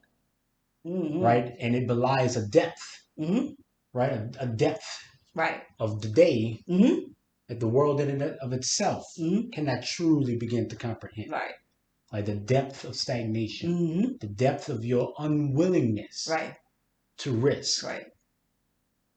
And you have too much. That's right. You have too much of what you don't need now. The thing that you said that you need it, yeah. but you have too much of it now, and it's it is killing you. It's killing you. It's of no use. It turned you brown. Brown. Mm-hmm. You stayed on the vine for far too long. Yeah. Yeah. I mean, okay. Let me be. Let me be. I am too pure for you. Do not touch me. Has my world not just become perfect? My skin is too pure for your hands. Let me be, stupid, dotish, stifling day. Is midnight not brighter? The purest shall be masters of the world, the least known, the strongest, the midnight souls who are brighter and deeper than any day. Oh, day, do you grope for me? Do you feel for my happiness? Do you think me rich, solitary, a pit of treasure, a chamber of gold? O world, do you desire me? Do you think me worldly?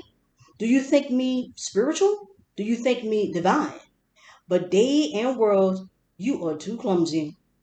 Have never cleverer hands. Reach out for deeper happiness, for deeper unhappiness. Reach out for some God. Do not reach out for me. My happiness is deep, you strange day, but yet I am no God, no divine hell. Deep is its woe. God's woe is deeper. You strange world, reach out for God's woe. Not for me.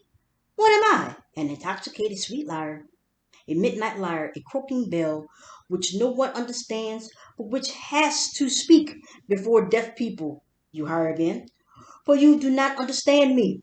Gone, gone, O youth, O noontide, O afternoon. Now come evening and midnight, the dog howls, the wind. Is the wind not a dog?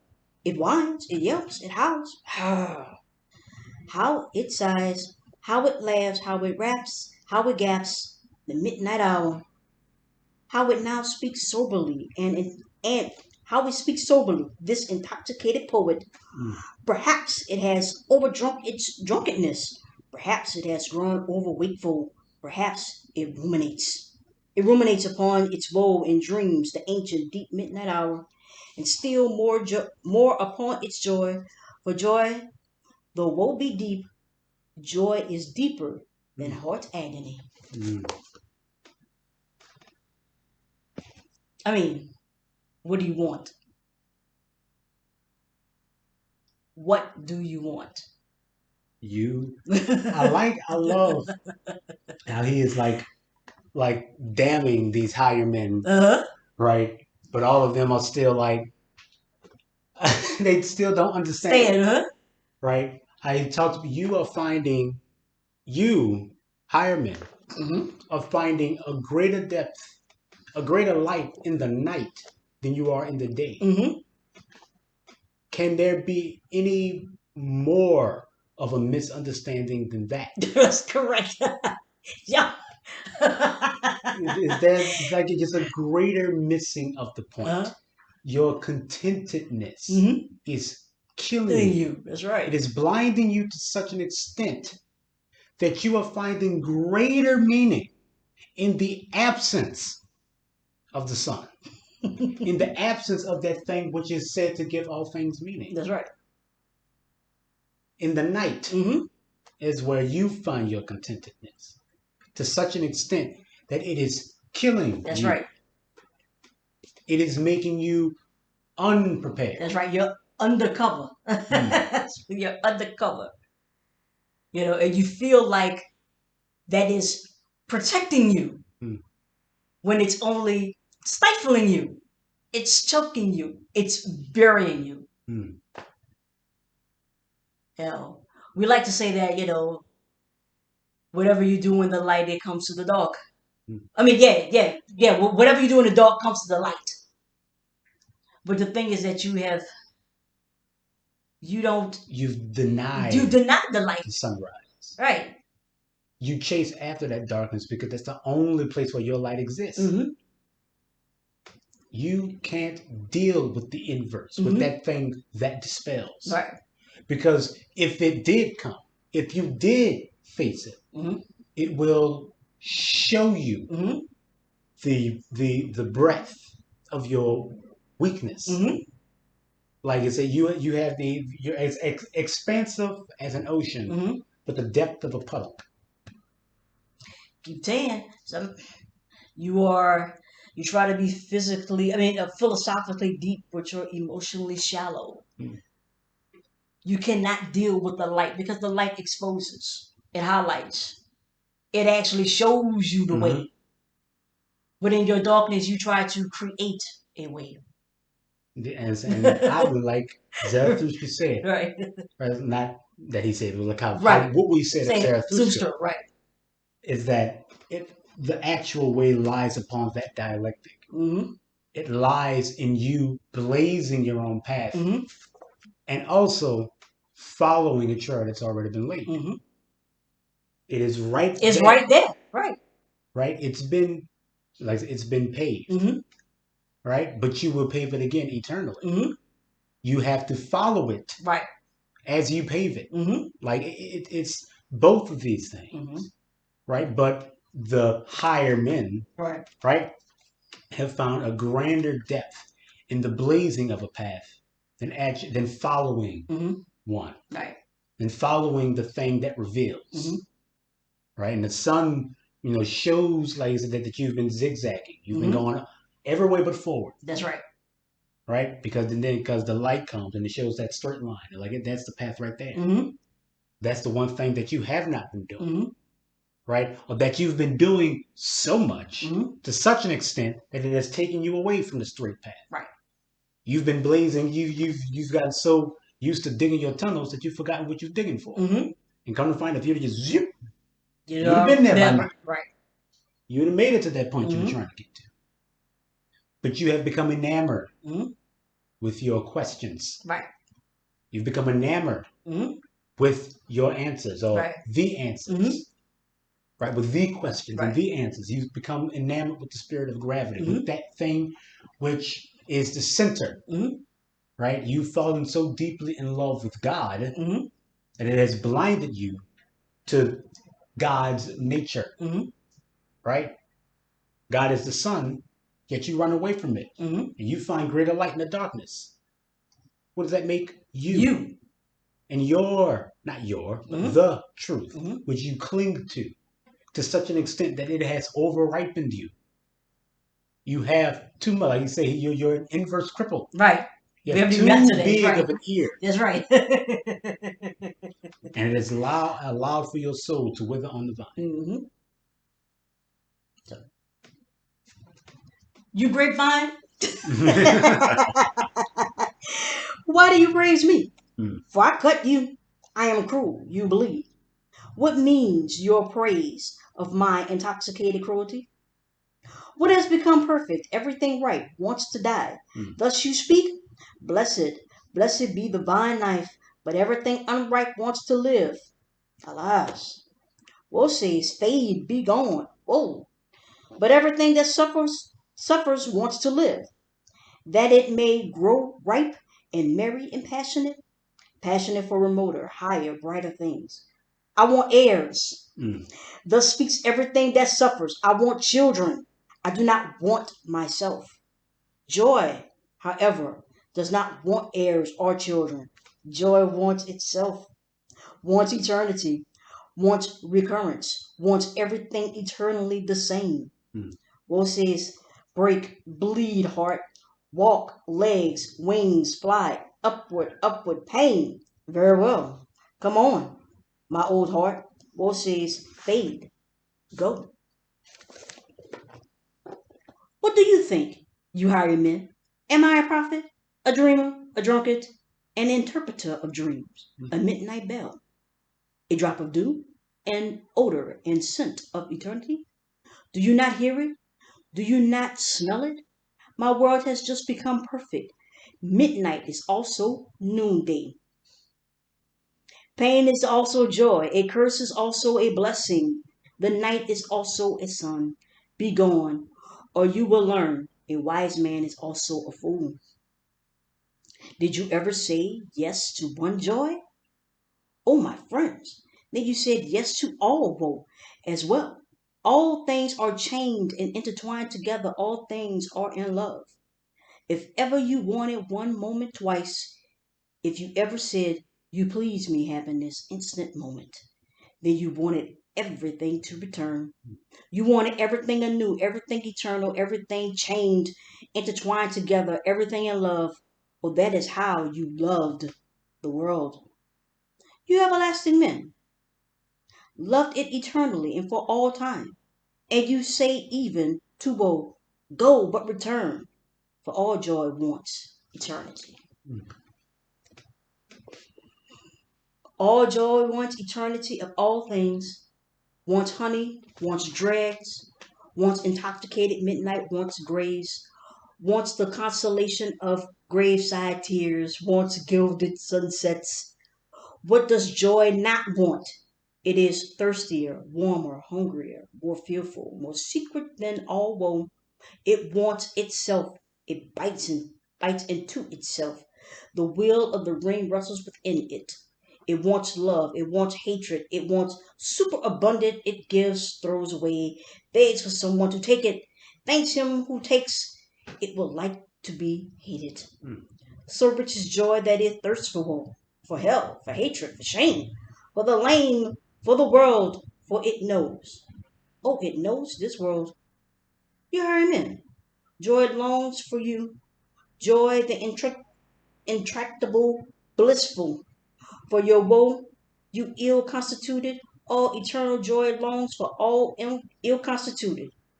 For all joy wants itself, therefore it also wants heavy agony. O happiness, O pain, O breaks. Heart, you higher men, learn this. Learn that joy wants eternity. Joy wants the eternity of all things, wants deep, deep, deep eternity. Make it last forever. Make the joy last forever. Okay, this is 12. So, all right. Have you now learned my song? Have you divined what it means? Very well. Come on, you hired men. Now sing my roundelay. Now sing yourselves the song whose name is once more, whose meaning is to all eternity. Sing, you hired men. Zarathustra's roundelay. Oh man, attend. What does deep midnight voice contend? I slept my sleep, and now awake at dreaming's end. The world is deep, deeper than day can comprehend. Deep is its woe, joy deeper than heart's agony. Woe says, fade go, but all joy wants eternity, wants deep, deep, deep eternity. All right. Me or you? Which one? Who? You go first. All right. You're just gonna read first what I wrote. When I read this first time. The eternal recurrence is an ideal of ultimate connection. All things are bound together. All joy and woe, all happiness and sadness are all entangled in the web of life. To want any joy is to invite all woe, is to want all woe. All pleasure is pain, all pain is pleasure, forever bound in an eternal struggle for life, for creation. In a night brighter than any day, the depth of joy shows the shallowness of pain. Right? But the thing, if I can just expand upon that, the thing that Zarathustra is talking about here is the opposition between the night and the day, between those things that you want and those things that you don't want. What Zarathustra is saying is that these things are not in opposition, that joy and pain are not enemies, but that they both entail, are inexorably linked to one another. There is no one without the other. That the higher men are looking to enjoy all joys, right? To have nothing but joy, but no pain, right? But that is impossible, right? So they deny themselves of all things. Like I said, have you higher men ever had one joy? Because if you did, then you invited all woe. You see, these things are not opposite. They're not in opposition to one another. Mm-hmm. They are one another. Mm-hmm. They are the experience of themselves. Mm-hmm. But you cannot allow yourself to truly engage in that experience because you think that one is a punishment for the other. Mm-hmm. Right? That one happens as because you mistakenly overindulged, mm-hmm. or you went too far, or you didn't go far enough, and you're doing all these things trying to correct for a system that has already been corrected, mm-hmm. in a sense. It has already found its balance. It is up to you to be able to accept that. Mm-hmm. Right? That's what this is. To be able to say once more, to accept, mm-hmm. the fact that pain comes with joy. And when you accept that, when you do that, you begin to, like I said, the depth of joy, mm-hmm. shows the shallowness of pain. Mm-hmm. Right? Pain, like I said, it all goes away, mm-hmm. because you had that moment of happiness. Right. It makes everything worth it. Beyond it makes everything. It gives everything its place. Mm-hmm. It kind of like what you say, kind of like what God was meant to do. Mm-hmm. But God was a denial of life, mm-hmm. right? Because it told you to fear the pain. Mm-hmm. That's not what Zarathustra is saying. Right. Right. He's telling you to accept the pain, mm-hmm. as a part of joy. Mm-hmm. Right. And there is no sin. That for far too long, like you talked about earlier, mm-hmm. we have indulged in our sins. Mm-hmm. We have indulged in being martyrs and being broken, mm-hmm. because there is a joy in that. We've denied all these things to such an extent that we have become denial in and of itself. Mm-hmm.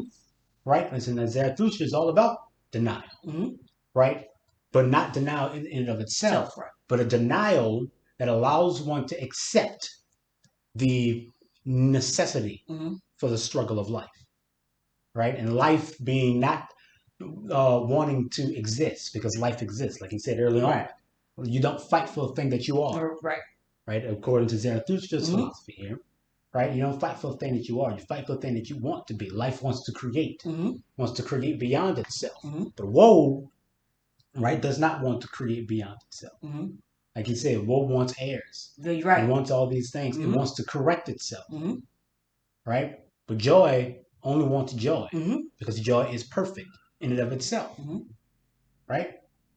That's how joy is able to give meaning, right. to woe. Right? And woe is able to see beyond itself because of the joy. So it does not have to impart itself onto its heirs. Mm-hmm. Right? Because woe can only create more of itself. Right. Right? But it's only through joy that woe is able to find its place. And through that joy, you can actually progress, mm-hmm. in and of itself. Mm-hmm. Right? You're not wanting progress. You're not trying to create progress. Right. You are actually progressing. Mm-hmm. That's the goal here, mm-hmm. right? But that goal comes from an acceptance of the fact that progress does not mean victory, mm-hmm. or defeat. Mm-hmm. These two things, like I said, entail one another. Mm-hmm. It is an acceptance. It is a willingness, mm-hmm. to risk that. It is the willingness to risk both victory and defeat. Mm-hmm. The willingness to live. Mm-hmm. And it's ongoing. Ongoing. Forever. Mm-hmm. Eternally. That's right. Knowing, mm-hmm. that with your victory comes defeat. That, mm-hmm. with your pain comes joy. That with all these things, what life brings is life in all of its layers, mm-hmm. in all of its complexities, right? All the good and the bad, mm-hmm. all the good and the evil, mm-hmm. it entails, right. itself. If you are not willing to accept those things you deem as bad, then you are not willing to accept life. Mm-hmm. And you can never actually live it, mm-hmm. and progress to a point that allows you the space that you need, mm-hmm. to understand life as unalloyed, mm-hmm. right? So these higher men who have strived for the night in denial of the day are existing on one side of the coin, mm-hmm. right? Hoping that it never flips. You have a fundamental misunderstanding of what a Right. coin is. That's right. Right. Coins flip. That's right. That's their philosophical purpose. And if you live in denial Mm-hmm. of that, you are doomed to forever be on the other side of it, Mm-hmm. right? To always be on the downside of the Mm-hmm. coin, Right. to never land heads up, if you would, Mm-hmm. because you cannot understand the metric in which you're existing. Mm-hmm. You're denying it. Your metric is denying, right? Right. And you keep doing that without ever accepting what it is that you're denying. Mm-hmm. Because your entire system of judgment is Right. flawed. Mm-hmm. You don't even know because you're not living. Mm-hmm. You're not doing any of that. All right. So you keep going. Mm-hmm. You keep going. You keep going, thinking that you need to correct something, thinking that there is something in this night Mm-hmm. that will make it worth it. When the only thing that makes the night worth it is the day. Right. But that's the thing you're running from, Mm-hmm. because you think the truth exists in night. But the night does not exist alone. Mm-hmm. It can't. It is not a thing. Right. It is not a thing. Uh-huh. The night is merely the absence of the sun. Mm-hmm. The sun is the thing that gives meaning. Mm-hmm. And if you cannot exist in that night, knowing what gives meaning to it, Right.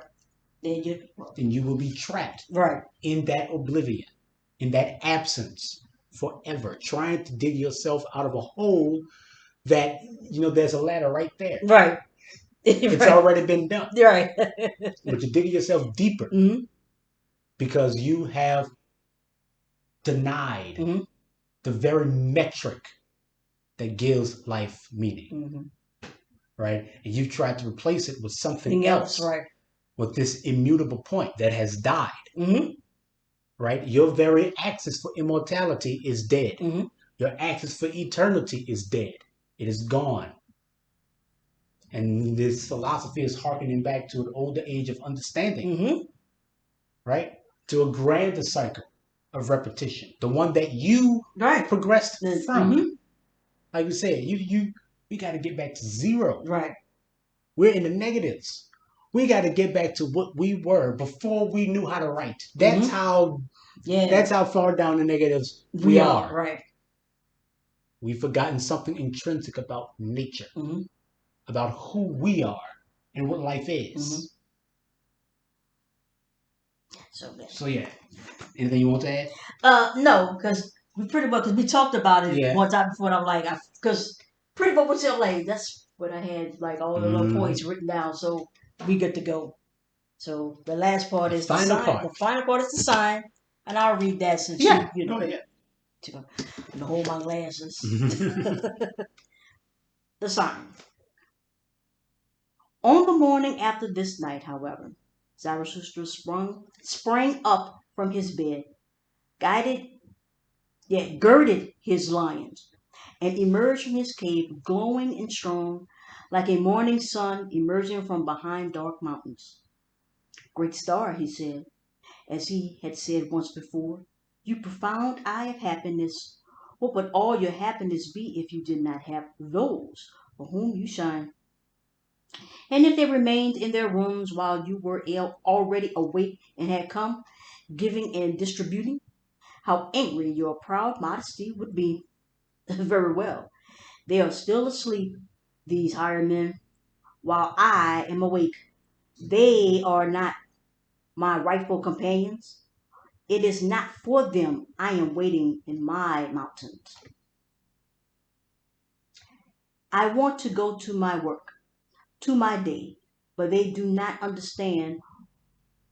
But they do not understand what are the signs of my morning, my sleep, my step. Is no awakening call for them. They are still sleeping in my cave. Their dreams still choose at my midnights. Yet the ear that listens to me, the obeying ear, is missing from them. Zarathustra had said this to his heart when the sun rose. Then he looked inquiringly aloof. Come over there. For he heard above him the sharp cry of his eagle. Very well, he cried up. So do I like it? So do I deserve it? My animals are awake, for I am awake. My eagle is awake, and like me, does honor to the sun. With eagle's claws, it reaches out for the new light. You are my rightful animals. I love you, but I still lack my rightful name. Thus spoke Zarathustra. Then, however, he suddenly heard that he was surrounded by countless birds swarming and fluttering, the whirring of so many wings, and the throng about his head, however, were so great that he shut his eyes, and truly it was as if a cloud had fallen upon him, a cloud of arrows discharged over a new enemy.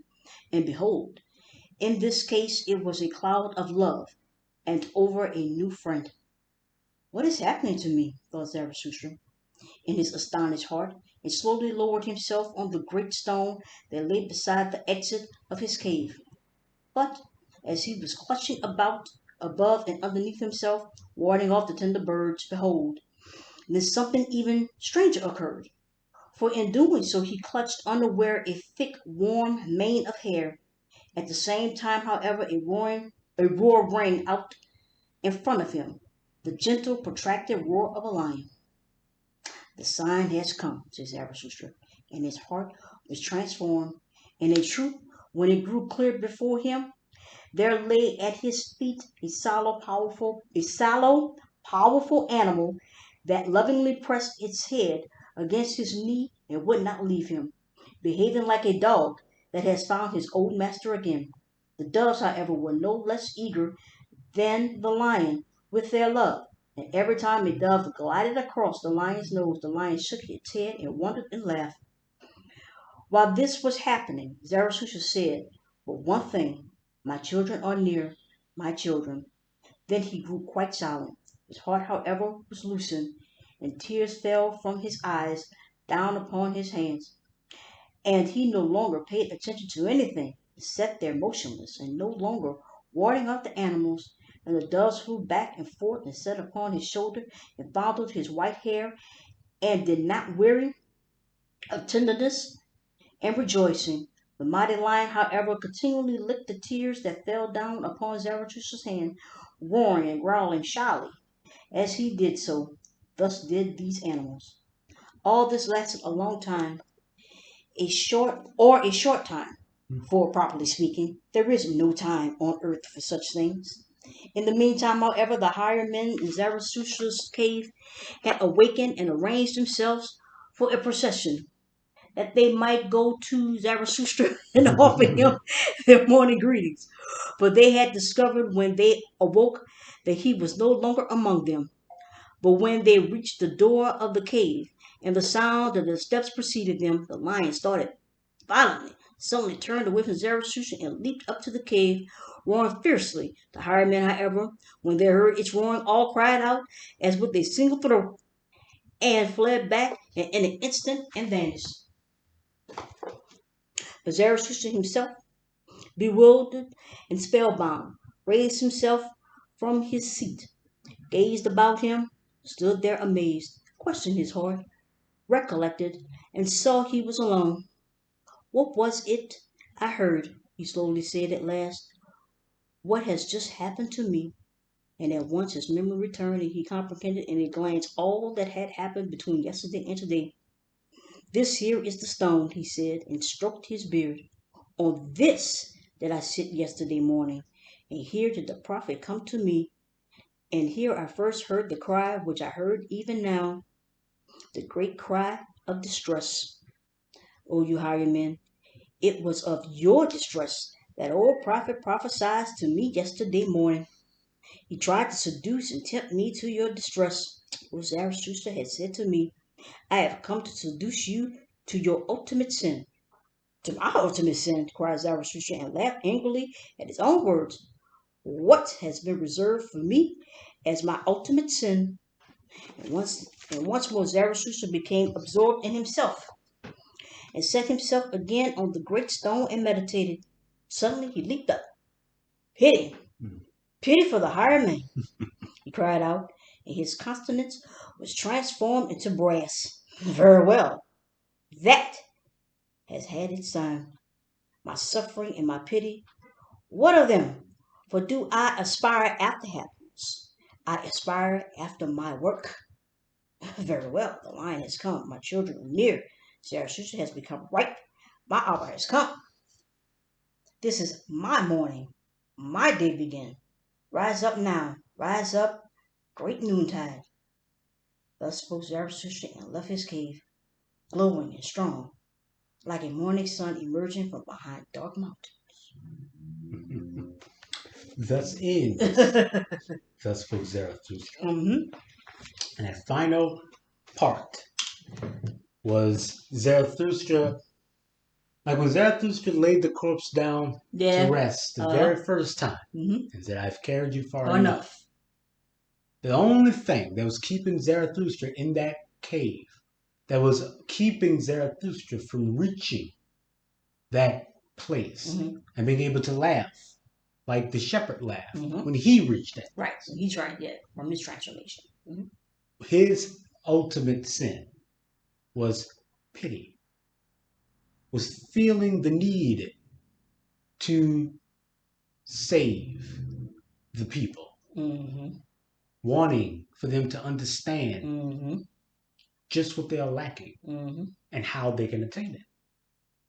He wanted for these people to understand, for he pitied them, right? So he went to them. He went to all of them, and he would have kept going to them because he was trying to satisfy that need, right? But the final tempter came to him and told him that that is the one thing holding you back, right? And when he let that go, right, he, had come to his ultimate conclusion. He had ripened, and unlike the higher men, he was ready to be plucked, right, to get to his real work, right? He had made it back to zero. Now he could get on to his ones and twos, right, and then that's when nature opened itself up to him, right? A lion came to him, a lion that roared, that roared the night back into the cave, to roar all those things that were willing to pull him back down. This is not your day. Right. This is Zarathustra's day. And Zarathustra ascended. Yeah. He brought a new light. He began his new work. And so much like the sun, he became that thing which clarifies, that thing which gives meaning, right? Definition. The overman. Yes. That's what we are. Yeah, so that was it. Mm-hmm. And that was Thus Spoke Zarathustra. Any final thoughts? I'm glad that I read it. I found it relatively, like I said, refreshing, and that it solidified some of the many ideas that we've had, over the years. And so, yeah, not so what's your biggest takeaway? Not echo chamber like, but Yeah. just okay, just to hear that. Your biggest takeaway? My biggest takeaway is the affirmation, the transformation. That once you let go of the thing that is actually that's killing you, the thing that is choking you, once you let that go, that's when you can become the person that you say that you should have always been. And so much of I'm not so much of my life, I guess you could say, had been trapped in a particular type of idea. Even though I always found myself, always questioning it. But a lot of it had been trapped in one particular way. But I always felt that I was always open to learn and to do something else. And that's what I feel that I've, gleaned, from, like, this is like a culminating thing for me more so than anything else. So to know that, you know, I'm not alone in these thoughts, and that I haven't been alone for a while. That's the thing that. You're a bit late. Yeah. Whole generation of philosophers. Yeah. Been there. Yeah. So. Yeah.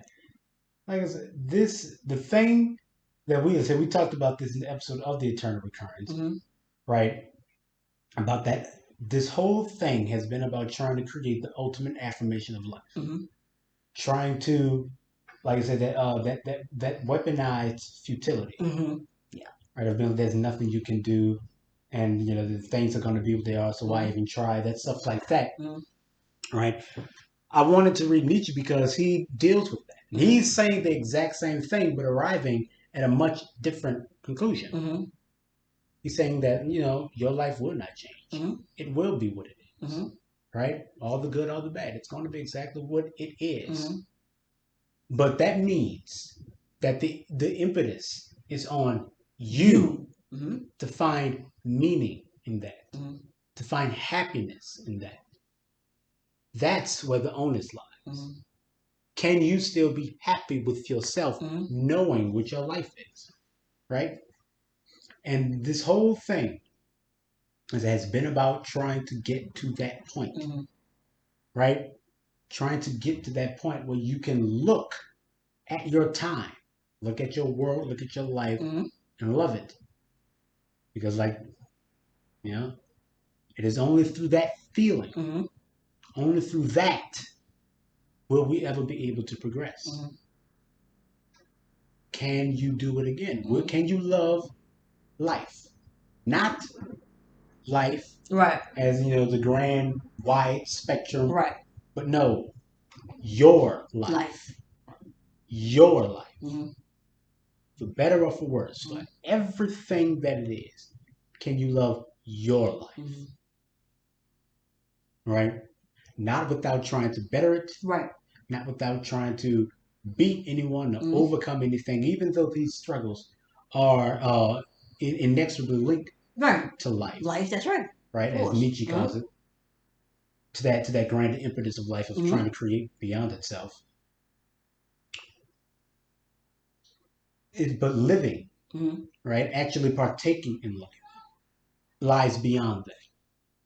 It is valuable. It is worthy in and of itself. That's the metric. That's the thing. And the only way you can ever get to that point, the only way you can ever get to that point, at least at this point now, right? The only way you can get there is through love and accepting the fact that people have no more secrets. We know who we are. We know what this is.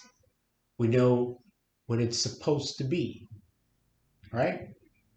And striving for that point, striving to get to that place takes a willingness to risk everything that you know of life now. You are risking one certainty for another. Right? You're risking the certainty of life, right, for the certainty of your life. Right? To be able to progress beyond all of it and get back to a point where life is inexorable, where the worthiness of it is without question, and the worthiness of you is without question. It is the ultimate defeat of nihilism and meaninglessness by taking that meaninglessness and turning it into the ultimate meaning. So, yes, that is the conclusion of Thus Spoke Zarathustra. We will be, we'll come back in time. Right. We'll come, with something else, obviously. But if you have any questions or comments, leave them in the comments. And as always, thank you for hearing us out. Thank you.